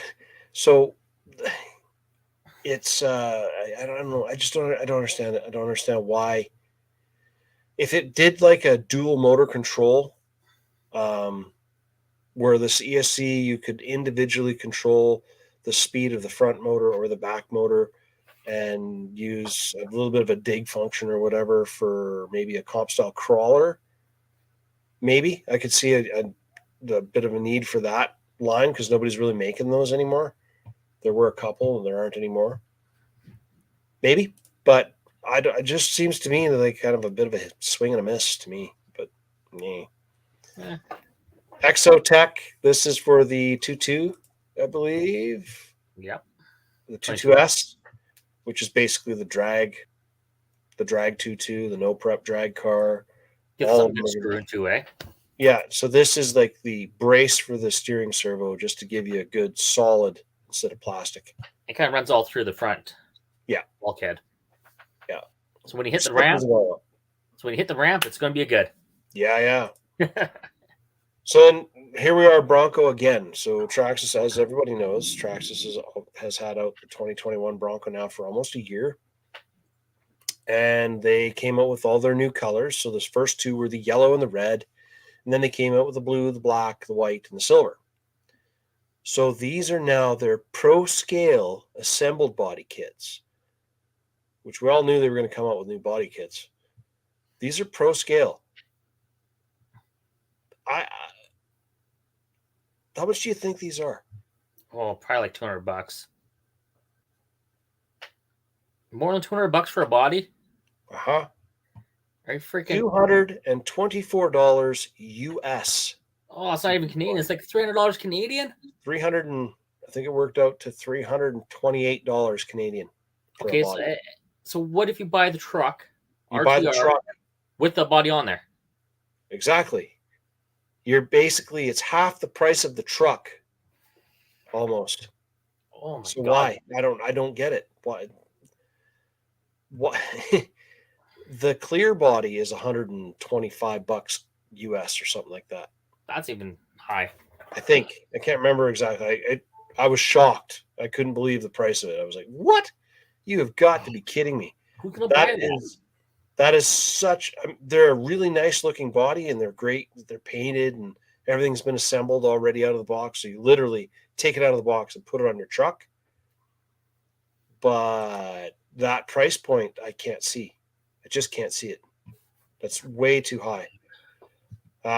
More servo winches because winches. I thought they already had one. They do already have them. They have a couple, but this is the 300 IS. Now, I believe. Now, let me take a look real quick at the specs on the speed. Okay, so this is a 300. So at 8.4 volts is where they get that rating from. It's 300 ounces. At 7.4, it's 250 ounces. And at 6 volts, it's 192. It's a low profile looking winch to me. The 300i.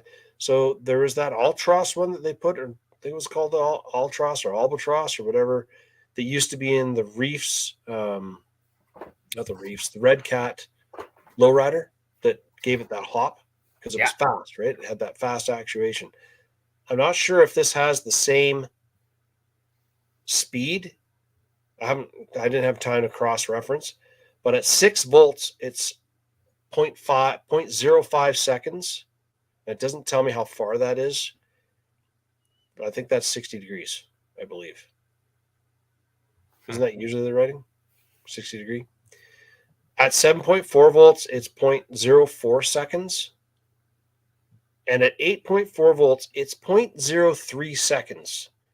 So I'm pretty sure that's where this is getting the comp spec internal winch from, is I believe it's just that it's so fast that your winch line is going to go out and go in at the same speed you could basically pull it if you wanted to, right? Huh. That's cool. You put that on a separate little dial so you can winch out just the right speed. Yeah.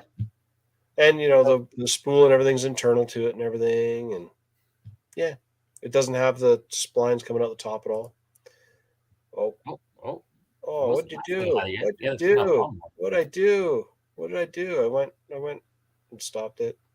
Let's get back here again. Yeah, it's probably shorty. I gotta wait for this to go back through again because I accidentally hit the wrong button. Stupid me. Happens. So that is a shorty servo. It is, yeah. Which is a little bit nicer to fit into things. Lots of stuff. Like a lot of people are mounting those winches up front underneath their bodies and stuff. And so this isn't really RC, but it is. It is. And it's cool. This is function. This is purely function, man. This is the ARC 501 from Kubota. It is. You got to read the specs on this.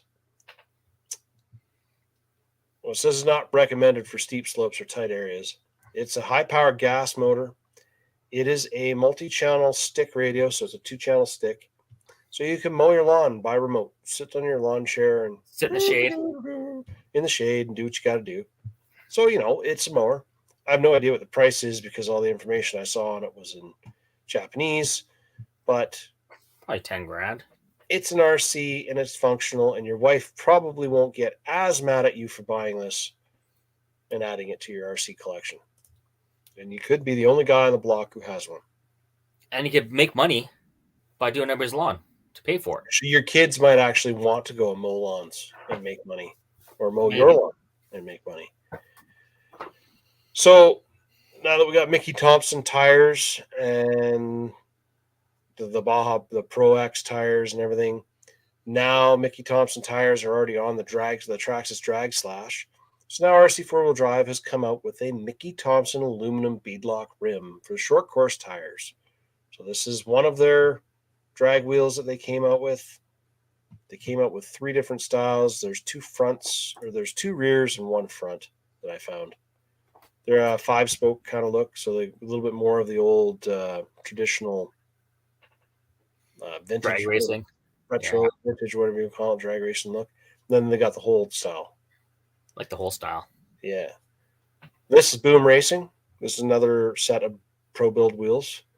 These ones they're just basically showing you the style. It's a little bit of a wider footprint to it. They changed up the hubs on the inside of them. This is same thing, ultimately reversible. You can change your angles You can change your offset quite a bit with them. There's all the hardware and everything it comes with.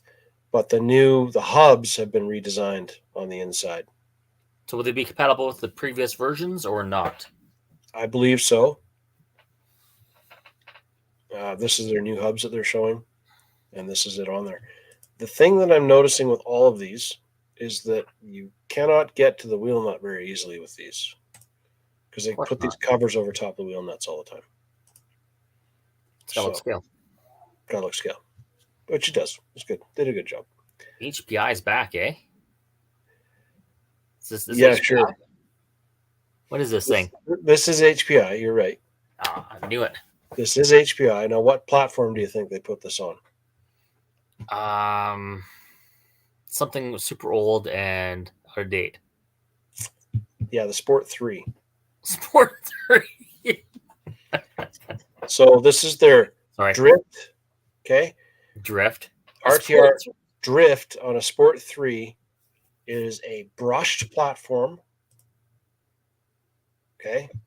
With a shaft drive and very, very bad steering angle, no adjustability to it. Wow. Yeah, wow. Wow. That's what I thought when I saw it. Wow. The company's trying to come out of the doldrums or whatever you want to call them. Recession. They're coming out of their bankruptcy. And yes, they are actually putting out cars that are not bad, right? They are actually producing stuff now. So what is this? Take 3?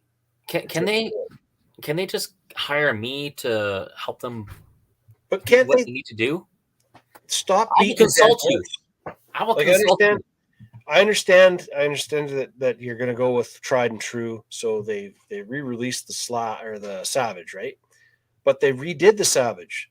The battery boxes are designed different. Everything they used the core parts of the Savage that were good, that was known for durability and really good, and then they changed things up and made a newer generation of the Savage. So why didn't they do this with their on-road chassis? Yeah. To me, why keep on putting out drifters on 4-wheel drive platforms? Right? Yeah. Why not be that one company that comes out with an RTR drifter with an actual 2-wheel drive? They have the D-Box. Like they had the D-Box for years. They had a D-Box, so they could put a drifting gyro right in there. Yeah. And they could make a pretty good RTR drifter. Right now, the only people really doing it are MST. Yeah, that's it. Right? That's it. That's kind of it. But those... You're talking about your teaser shots, right? Well, no, I was more thinking about those F1 diffs that came out this week. The Schumacher. The F1 diffs. No. Schumacher one dropped. So we talked about the Schumacher new F1 car. Right. I said, hey, that diff looks a little bit different. Right. So they did come up with that as a separate unit. Did they? Now, what I liked about it is they did what X-Ray didn't do. They put a bearing in it. A bearing? A bearing on both sides of the diff. Yeah, I was excited about that. Well, I'm looking back. I'm not seeing anything from Schumacher. It dropped on Thursday. Or even just after you had the show. Oh. Holy shit. It's way back there. Way back there. Okay, I see it here. Yeah. Okay, I'll steal the picture here off of redrac.net. Okay. So I'm giving you guys your plug, redrac.net, because they always want their plug. And let's go to, I just got to download it into the right spot here.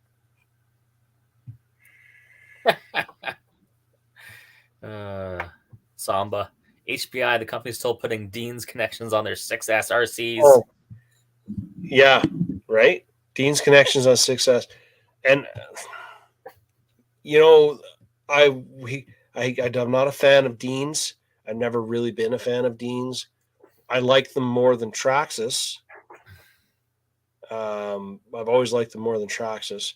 But then when the XT60 and XT90s came out, I like those a lot more because you could buy the adapters and everybody was making adapters. Well, then Venom went bankrupt a couple weeks ago, a month ago, I guess now. Now those adapters are ridiculously expensive if you try to find the ones made by Venom. Like there was a pair of the XT60 to Dean's adapters that they were selling on eBay for $60 for a pair of them. For 60 bucks, I'll make my own. Thank you very much. What? Right? I used to have some of those on my wall here, but I threw them out, I think. I was like, I'll never use these. Because I'll just solder proper ends on there. Right? Why not? Okay, let's find this here. Pictures.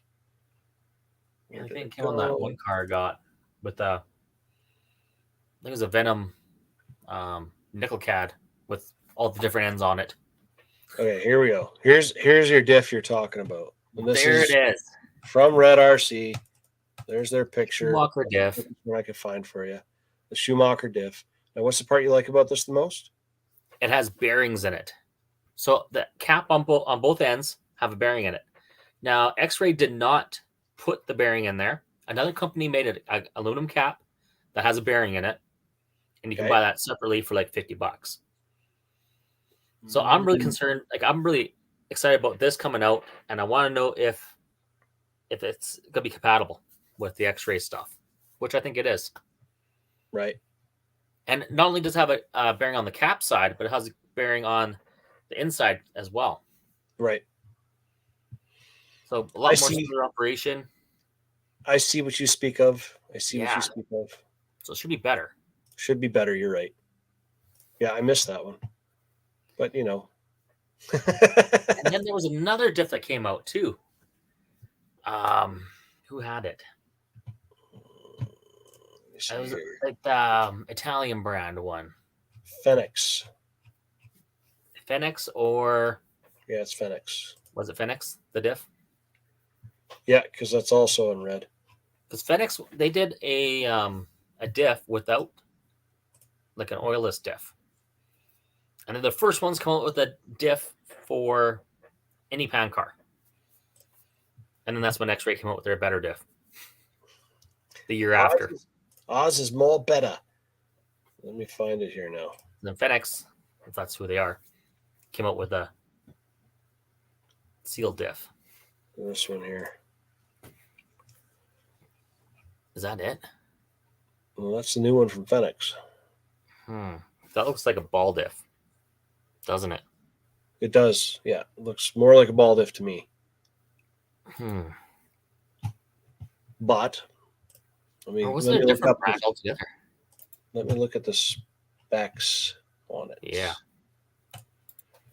FedEx Racing, new pan gear. No, it's a gear diff. It says it's a gear diff. It's a Mark II original gear diff released back in 2016. While the inner bearing is now flanged, and they added a massive thrust bearing to the diff. Yeah, there's that. Handy. But the other thing that got released, well, it hasn't really truly been released. Losi. There's some teasers out there from Losi. Yeah, there is. I'm going to put my specs out there, and I'm going to tell everybody that I'm convinced that this release from Losi, and where the heck did I put the picture? Let me find the picture because I saved them.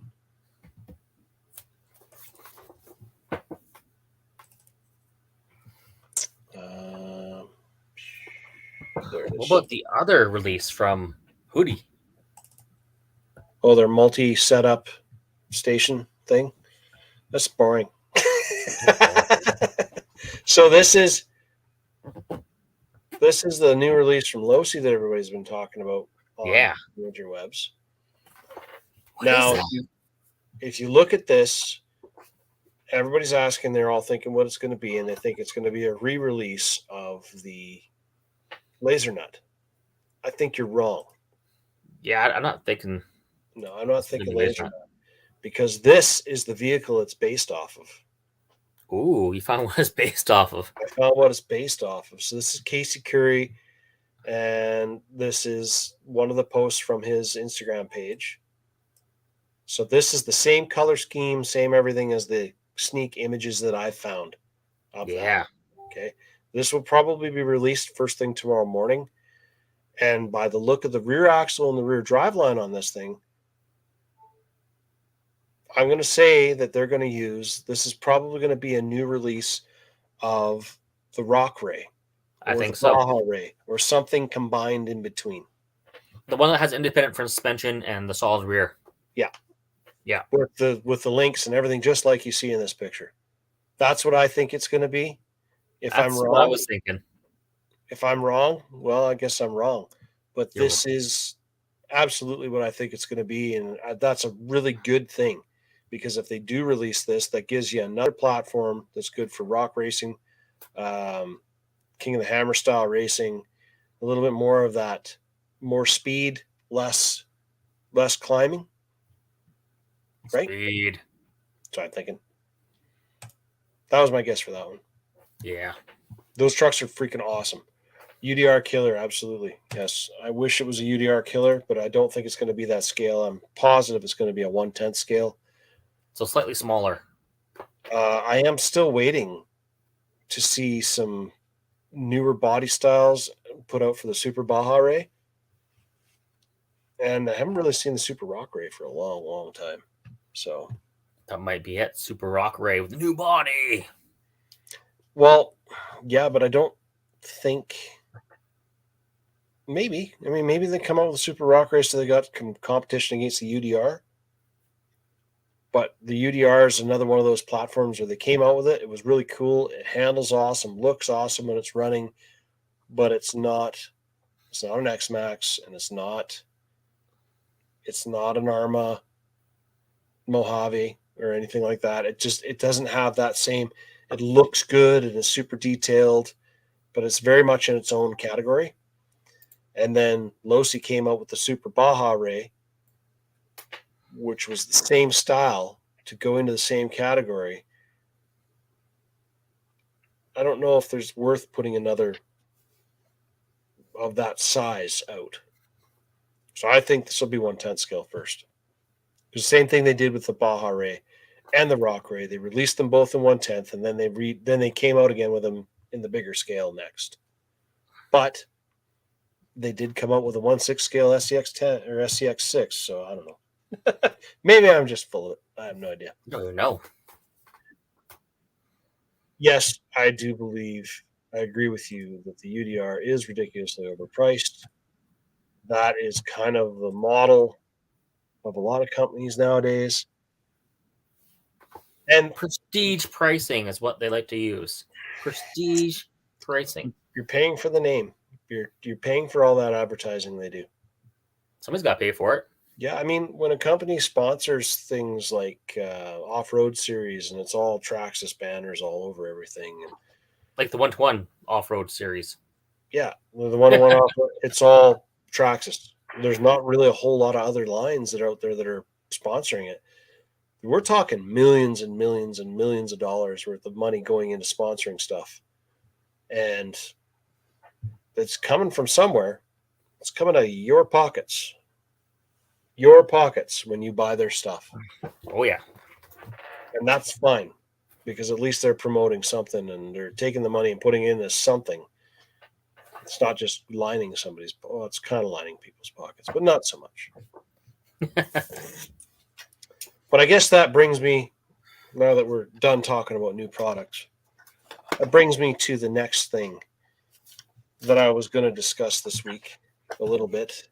And the thing is I feel that part of the problem in the RC hobby is distributing models out of a lot of these manufacturers, Traxxas, Losi, Horizon, Axe, all these different brands. The price markup, and the reason I'm saying this is because Horizon Hobby has come out with a whole bunch of, over the course of this past few weeks in the spring, all of these coupons and deals, $150 off this, $140 off that US dollar amount. Okay. I can tell you as a shop owner that what they're knocking off on the price, and they're not screwing the owners. I'm not complaining about that. You're getting a credit back and everything. But what they're knocking off on the price of those is more than the profit that the store makes on almost every one of those models. So they're taking a bigger discount chunk off than most people make in profit on a lot of lines, a lot of the product lines when they're RTRs. My point being here is if they can afford to do that, because I guarantee you, even after taking that sale price off, they're not losing money. They're not selling anything they make at a loss. No. There's no way. They won't do it. Unless it's a discontinued model and they've totally cut that. But if it's not a discontinued model, they're not going to sell it at a loss. Right? And if they're not going to sell it at a loss, that means that their margin and their markup is huge to start with. So you buy a low-C vehicle or an axial vehicle or whatever. You have to buy it from a distributor who is Horizon now. That is a distributor for axial. You buy it from them as a dealer. They sell it to you at this amount, and then you have to mark it up from there so that you can make it worthwhile to even carry the thing on your shelf. And the markup for a dealer is nowhere near as big. Like if you're making a 30% margin, a 30% markup on that product, you are laughing. You're doing freaking awesome. That's pretty hard to come by. So if you're making that kind of markup, you're doing awesome. Other brands, Traxxas, you don't make that kind of margin. So my problem I have when people are complaining about the price of RC and the price of hobby grade and the price of all this stuff is they're charging a ridiculous amount of money right out of the factory. The distributing model is making a huge markup off of these things. And then they expect you to try to make a profit off of the profit. So it's like dipping and dipping and dipping, right? Yeah, the markup on parts is even higher. You're right. So parts and any of the companies that do map pricing, and I support map pricing. And the reason I support map pricing is very simple. Every single time a company undercuts and then another one undercuts and another place undercuts, you're not doing anything for the hobby or the sport or whatever industry it is. You're not getting anywhere. All you're doing is working your quickest way to the bottom. And all that happens when there's undercut is those stores that you went to on a regular basis, they can't survive anymore. So they shut their doors because there's no profit to be made. Nobody goes to work on a daily basis because they want to go to work. They go to work to make a living, not to go broke. So I think, and maybe I'm a dickhead. Yeah, okay. So call me a dickhead, whatever you want. I think that the distributing companies, the big companies, are taking a far larger chunk than they should be when it comes to the profit markup. When it comes to their cost of manufacturing and what they sell it to the dealers to sell, they take a bigger chunk. And I don't think it's fair because when you buy a truck from somebody, you go to a hobby shop and you buy a truck and there's a problem with it. Do you go to Traxxas or Losi or Axial and bitch at them? No. 9 times out of 10, the people go straight to the hobby shop they bought it from and chew out the guy standing behind the counter who really has nothing to do with it. He's just working his job and doing his thing. And you're freaking out at him because it didn't do what it said it was going to do out of the box. Yeah. And they're not making the profit. That store's not making the profit that the people making the claims are making. So that's my piece. That's my rant. That's my thing. I think if you want to see this hobby succeed and you want to see this hobby grow, then the distributing companies need to take a smaller chunk. I'm not saying they don't need to make money, but they shouldn't be making more money than the dealers do on the markup. The front line should be making the money, I think. Yeah. But yeah, that's that's me. exactly. Like, where's all the support going? Yep. Are you gonna, when you contact the distributor, what any problems? What do they say? Go to the manufacturer. Yep. Right. And one of the other things is, let's just say I have Traxxas on the shelf. I have a whole bunch of slashes up there. This is never going to happen with a slash because it's pretty well established by now. But this is any new model, okay? And you buy that product from them. I buy that product from them, put it on the shelf, sell it to a customer. That customer has a problem with that unit, and say they do go directly to Horizon or whoever, and they deem it to be your fault, right? They say, no, we're not covering that. That's your problem. Yeah. Who feels the brunt of that? The hobby shop that you bought it from feels the brunt of that, not Horizon, not the distributor, not the people who made that decision at a desk 3,000 miles away from wherever the person was having the problem. That guy's going to come in. He's going to go around his local area. And he's going to talk nothing but crap about that brand or that particular model. And so your local hobby shop brought in this new model. They've got maybe 5 or 6 of them on the shelf or in boxes on the floor waiting to sell because it's a new coolest thing. And nobody wants to buy that now because some guy bought one and he's having problems and he didn't get the customer treatment that he thought he should have gotten from some dude on a phone, right? And he might have been able to go into the dealership and gotten the treatment that he feels he deserves. And he probably would have gotten that treatment that he feels he deserves if these bigger companies would back up the decision being made by the hobby shop. But they don't always. Most of the time they do, but occasionally the hobby shop gets screwed. They say, okay, we'll take this on a warranty and we'll replace it for you, whatever. And then they want to see, the other end wants to see the product returned to them. And it turns into this process that could go for months where that hobby shop doesn't get their money back out of giving you a warranty claim. Or it just takes this long process. It's worse for dealers up in Canada than it is down in the States.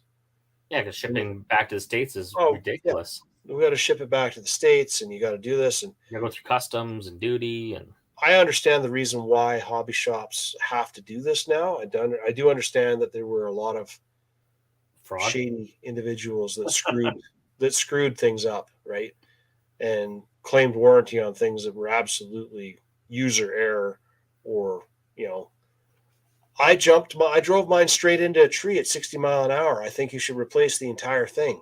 Okay. That kind of thing had to be put to a stop. But, this is why you're seeing less and less hobby shop stuff and less people behind the counter willing to deal with the customers about it. Nobody wants to deal with it. You want to when you're working behind the counter at a hobby shop and a guy walks in with a truck that he just bought a couple days ago or whatever, and he walks in with a great big huge scowl on his face and they slam the thing on the counter and they're all pissed off because it's broken. Nobody who works behind the counter likes dealing with that. So I think it's funny sometimes. It's like, so what'd you hit? Yeah, but you and I are different personalities than some people. You got to remember, we're dealing with an employee shortage pretty much everywhere. And a lot of the times the employees you get are what you get. They're probably not very thick-skinned. Some of them, that's fine. Some of them grew up playing video games all through their teenage years, and they were keyboard warriors, but when somebody actually got in their face, it was a totally different story. I mean, there's a lot of guys on Facebook, YouTube, Instagram, Twitter, any of the social media stuff. They all talk real tough until you meet them face to face. And then you meet them face to face, they're all of a sudden they're buttering you up and they're kissing your butt and they're scared because, it's pretty easy to talk tough behind a computer screen, but not the other way. Yeah, I think a lot of people just think they're so entitled to stuff nowadays. Well, I mean, I guess I was watching Dorky at 40 RC models. I can never remember the name, but anyways, I'm hoping he's going to come on here. And I was watching one of his videos that he was talking about Macklin, like people, and there was a big letter put out by Tekken. And Tekken put out, the owner of Tekken put out a great big huge letter talking about warranty claims on ESCs that were being used for drag racing. And you were trying to take this machine and you're trying to take these electronics and put them way beyond what they were actually rated for. And then it burns up in your face or goes up in a puff of smoke, and the guy turns around and wants warranty on it and totally badmouths it like it's a piece of junk. You were using it for racing. In full-scale racing, if you're putting your parts in a race car, bye-bye. There's no warranty. You broke that part. Too bad. Go buy another one.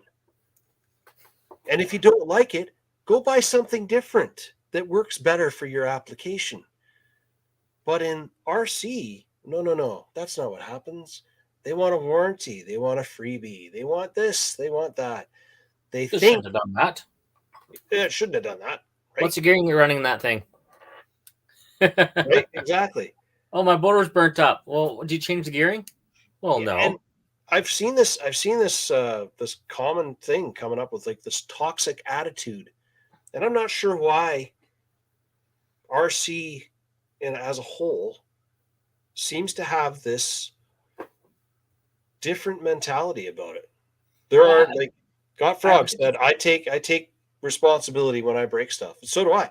I buy a part and I screw it up putting it together, or I take something out and I plug it in and I hook up the wires backwards. Yeah, that's you, buddy. Whoops. I did it. Sucks to me. I guess I don't have any dessert money or beer money for some people. I guess I'm going into my little slush fund of extra money because I'm a dumbass and I screwed it up. Yeah, simple as that. Yeah, can I get warranty I think the big problem is the problem is that there's the Walmarts of the world and the Walmart folk, where they think that no matter what, I can take this back to Walmart and I'll get my money back. Costco. And people do it all the time. They'll do something dumb and take it back. Yep. All the time. So why can't they do it with their toy car? The famous thing that the people were doing that actually Walmart has cracked down on it now, to my understanding, is people would buy something that was like a seasonal product. They would use it a little bit during that season, and then now it's no longer a seasonal thing and it's time to put that stuff away. So they would take it back and say, well, it's not what I wanted, or it's not the way I wanted it to be. Amazon's terrible for that too. We've sold stuff on Amazon from the store, and I've had parts come back. Amazon accepts it as a return. It's not even the part we shipped them. It's literally the worn out, broken part, put back in the package, and then shipped back to us. Amazon doesn't check it, right? Brutal. Well, I know that the Tekin ESCs, this is what they're doing, and this is why that the whole announcement came out, was they can plug it into their software, and they have a different window that opens up and tells you exactly what is being done to the ESC. So they can tell if you were trying to put too much power to it, what the draw was. If you plugged it in backwards, they know. Yeah. They know when they plug it in, because the software will have that extra window open up. Yeah. So you're saying that they're having a problem with the fire team owners and the ESCs. Okay, this is true. I've heard the same thing. I have a fire team. I have not had a single problem with that ESC. I've had problems with other things. but I've not had a single problem with that ESC. Everything made by Horizon right now, electronics wise, all of that Spectrum stuff is, as you're stating on here, exactly true, 100% true. It is all rebranded Hobbywing stuff. Hobbywing is one of the core manufacturers of RC like RC ESCs and electronics. They are also now the main manufacturer for ESCs for Tamiya. Right? Why? Because they can't get the product made. They're out of people to make it. So, they claim it's 150 amp ESC that is in the fire team that is contrary to Hobbywing's guidance that states that 160 amp. So Hobbywing's own terminology and own guidance.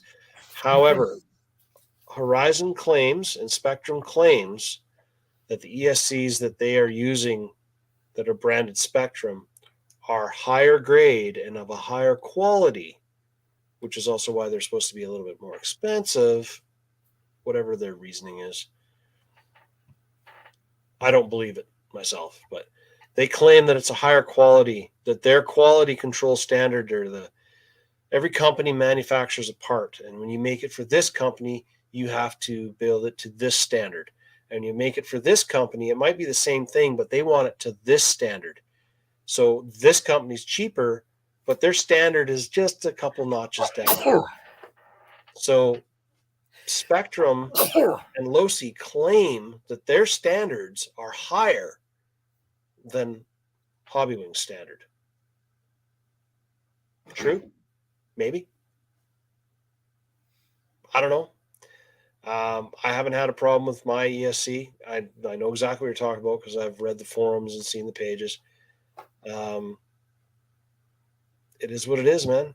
That's just the way it is. 150 amp ESC. They don't rate that. They rate higher that they should run it. So, yeah. Hobbywing used to make a lot of the stuff for HPI. They made a lot of the stuff for Arma. They made a lot of stuff for all kinds of different brands under different labels, different colors, different stickers on them in the end. But when it comes down to it, if you took them apart all side by side, you could pretty much swap the parts in amongst them if you needed to. So, yeah, warranty claims. Macklin's having a big problem. If it was a faulty thing, most of the companies are pretty decent about dealing with it. I know Traxxas had a problem with the Max when it was first released. The Traxxas Max had a very bad batch of 4S ESCs that came out. And that was it. Well, that was the other thing I forgot to mention. I forgot to talk about. Hobbywing has come out with a 4S ESC now that just released. That is supposedly going to be like a replacement for all the 4S models that we have out there. But I'm going to bet it looks a lot like the one from Corrali. So a 4S non-censored ESC? Yeah. So basically, I think it's meant to be a direct replacement, direct drop-in kind of idea for Traxxas Max, the Corrali Sketter, any of that. Remember, like Arma had a whole 4S line for a while there? Yeah. Then it dropped down 3? Yeah. So, yeah, the Max 4. That's the one I'm talking about, Godfrog. That's exactly the one I'm talking about, the Max 4. Max 4. Which I totally forgot to add on to the new RC stuff, so I'll put it on next week's. But, yeah, and its footprint is about the same as a lot of the 4S ESCs you're seeing out there. I mean, the Castle Creations Copperhead is 4S rated. That's a pretty small ESC for 4S rating. When you look at the footprint of those little things, it just blows me away that nowadays they can actually dissipate the heat they need to. Right? Yeah, because imagine on the old style ones with that servo to the arm and it moved it back and forth. Now that big, huge heat sink on the back. There's a company, though, that is super sticky on there. Like if you run your vehicle outside of the parameters of that ESC, there's a company that really wants to stick it to you, and that's Castle. Castle will be completely cutthroat to the customer when they phone in if they feel in any way, shape, or form that it was used outside of the parameters. Like I've had customers come in and they're all pissed off and they want warranty on it and everything, and they've overgeared it and they're running it with larger tires. Slashes are famous for this. Guys like to take those slashes and make a monster slash out of it, run it with the same gearing, put a larger battery in it so that you are now, the general rule is gear down, volt up, right? Yeah. These guys don't gear down. They put bigger wheels on. They didn't gear it down, and they're running it at a higher voltage, higher, 4S or 3S instead of the 2S that it was originally set up for. Yeah. And then they get all pissed off about it, and they whine and complain, and they want warranty on it because it overheated and kept on cutting out because it's overheated. Yeah. You didn't even read what it says right in the chart. Yeah. And it all comes with a chart on what kind of vehicle it's in and what the gear ratio should be. And take a look on Castle, their site. You go on their Castle, and there's stars beside this and stars beside that, and go down further and read in the fine print where it says, do not do this. And if you fall into that do not do this category, don't even waste your time contacting them. Because I guarantee you, when they say denied, they are laughing their asses off on the other end. I would. As they hit submit or send, right? I have bigger wheels on my 6S Max. Yes, but Gord, the motor combo that you have in your 6S Max is not the one that came out of a Traxxas. Yeah, Castle cremations. It is not the one that came in your Max to start with. It's a Spectrum one, 6S. The KV rating in the motor is designed, that motor combo was designed for a 1/8 scale platform, which is running the same size tires you're running on your Max. You're basically running Revo tires on your Max. So that all is actually designed to work together, and it is running at spec. You're not trying to run 6S power through a 4S ESC with the stock Traxxas Max motor, right? You're not trying to do that. So you're good. That's why your 6S Max freaking flies and goes nuts and is a kick-ass machine and runs awesome. Yeah, because what it comes down to with the motor too, for most of it, what you can run with this motor, just ESC can do, 4S, but the motor rating has to be right for the amount of power going through it. Because the ESC has little switches that turn the power on and off, right? For each phase of the motor. It turns on like A to B, and then B to C, and then C to A. So those switches can only go so fast. Yep. So if you have a certain turn motor or certain KV motor at 3S is fine, but 4S is not. So you need a lower KV motor because that ESC can only flash so fast through those phases. And so that's what KV means, right? That's kilovolts rating. So how many RPMs? RPMs per volt. Per volt, basically. So when you up your S rating or your number of cells, when you go from 4S to 6S, you are taking that motor and now trying to push it that much more. 4 more volts. You're trying to force the RPM out of that motor. It's not going to happen. It'll blow up. That's why you see the higher the cell rating or the higher S's, 6S, 8S, whatever, will be a lower KV rating motor. And you're still going to have crazy power. But that lower KV is because it's designed. Same thing, though. You take that higher KV rated or that lower KV motor and run 4S through it instead of running 8S through it, it's going to run like a bag of crap. You'd be like, man, this thing's gutless. This is a piece of junk. That's why. So, damn funny when some entitled YouTuber with little knowledge suffers an ESC meltdown on fire. Absolutely, I agree 100%. I love it when I watch these guys on these YouTube channels that don't have a whole lot of long-term experience, and have not really, they've been doing it for maybe a year, maybe two. They are not that knowledgeable when it comes to RC. They just know what they've been told by the guy standing behind the counter, or what other YouTubers have told them, or what other YouTube videos have told them. I can tell you right now, the Traxxas Sledge, if you go on any of the Facebook groups and look at the Traxxas Sledge Facebook groups, and some of the crap that people talk about the Sledge on that channel, on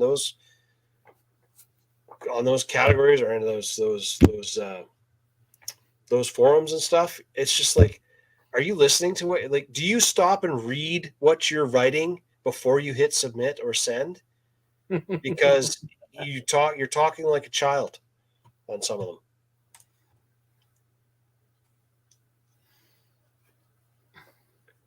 Ten-shock 1850 with a 1/8 scale trugging motor. I just need an ESC for that motor. We got an ESC for that.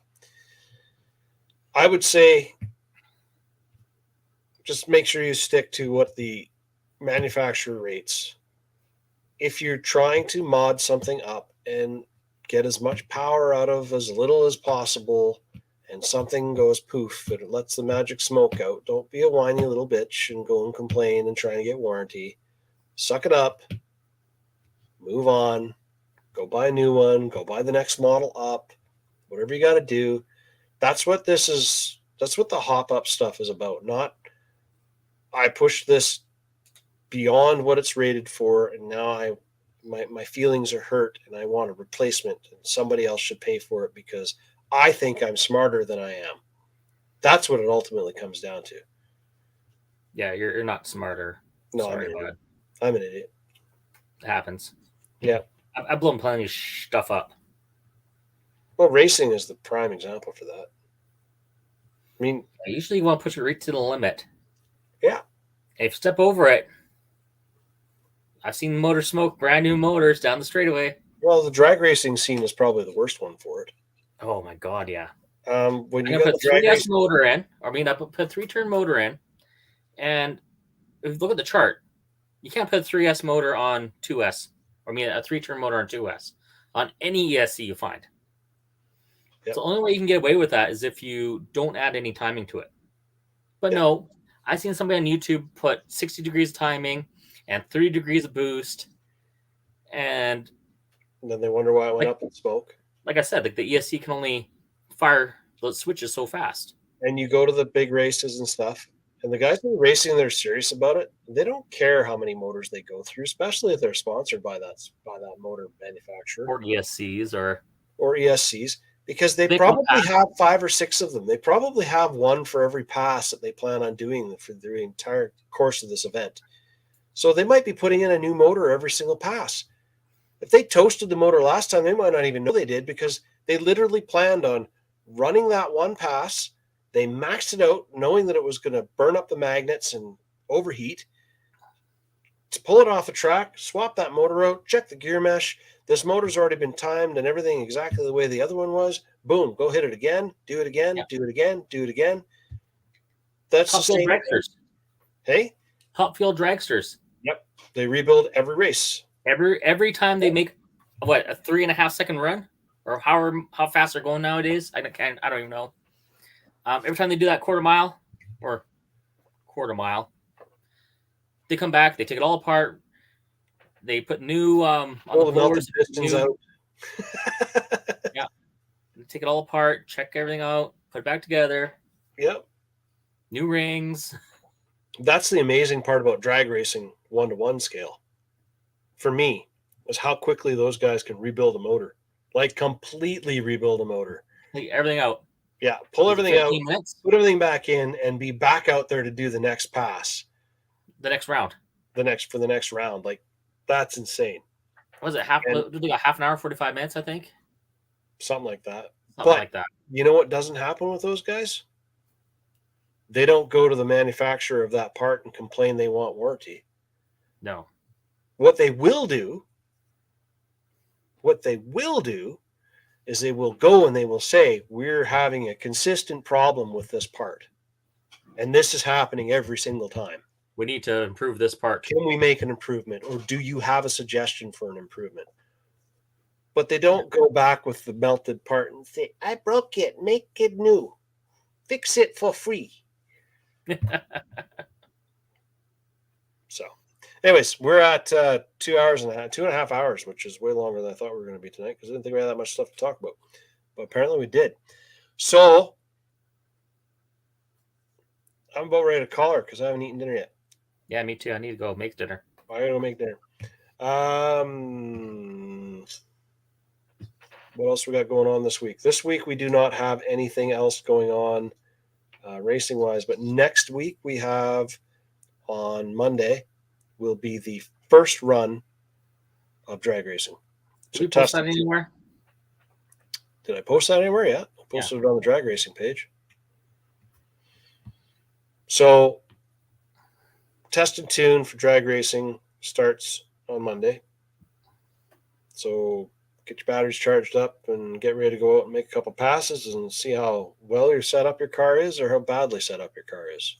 And bring those bracket cars because we need to make the bracket time. We need to make up a bracket time? Yes. Or figure out a bracket time? Figure out what the time is going to be. Okay. That means I need to put this little guy in my bracket car so that means I can put it straight. Where's Big Yellow? That means I gotta bring. I'm bringing the buggy out. You're bringing the buggy? Yeah. That's gonna be my bracket car. It does everything. So Coldstream Elementary again, as far as I understand. If you got a blower, bring a blower. Yeah, if you have a leaf blower, please bring it because there will be all of the sand and grit for the entire winter of snow removal still on that parking lot. And continuous gravel being put on by traffic parking. Come to races in Montreal. I would come to races in Montreal if I could afford to go anywhere right now. It cost me $250 to fill my truck. Ugh. Makes me consider walking. And I'm not a guy who's built for walking. But you could be. I could be. Well, healthy you could be. I'm getting a lot closer to being the guy that's built for walking. Because every time I put $250 into the tank of my truck, I don't get to put $250 into any of this or any of this. I know, right? So I filled my truck up. I think last year, because my truck doesn't have the huge tank in it. It was like 86 was the max I put into it from pretty much empty tank. Yeah. And now it was like 100. I put like $160 into it last week. I have a slip tank in my an auxiliary fuel tank in my truck because we used to use it for longer trips. It used to cost me $260 to fill everything, the slip tank and my regular fuel tank. Oh God! Now it's close to 400 something. Pretty high.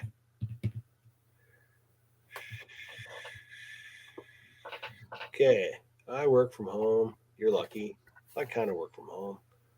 Stealth might be releasing their new car that Kevin Talbot exploded. I feel like they didn't test it yet. Wrong. Okay, Stealth released their new car. They gave it to RC Sparks. RC Sparks is supposed to be doing a test run on it. I have not watched his channel lately to see if he's done the video. It has all the updated parts on it that were supposed to be fixed. Better wheels, better this, better that. I do believe it is still 3D printed parts. So you'll probably see it with them first before you see it out of Kevin. Just for all you Kevin fans. Yeah. That's my guess. So enough time to redesign, suspicion test, all the things wrong with it. Yeah, I know for a fact that they gave the newer version, the better version to RC Sparks already. It's almost like it's turning it into a bit of a call out against Kevin, because one of the things he posts up is we're going to test this thing right is one of the things that it said. So, anyways, so it was good talking to you guys. Tune in on Friday. I'm going to build some more stuff. I think I'll carry on with the Boom Racing build, unless I find something else cool that pops in front of me before then. But for now, I'm going to work more on the Boom. And got to crank out a couple of videos here of some actual running videos of some stuff this week, maybe. Gonna go crawling on Shuswap Lake on the weekend. On the lake? Well, not on the lake. I'm gonna take the crawler with me in the boat. And I'm gonna go find somewhere up the lake to go crawling. Interesting. Because I can. Yes, you can. Because I can. So thanks for tuning in. We'll talk to you guys later, and we will speak at you Friday or next week, or stay tuned. What's the rules for the bracket? Any type of car, Scott. So your front wheel drive will work. Sure. Go to Vernon BCRC on YouTube and check out Gord's new video. I believe that's of what's it called? Wildfire? I think I already watched it. Anyways, peace out, guys. Catch you later. Yeah. Have a good one. Thanks for tuning in.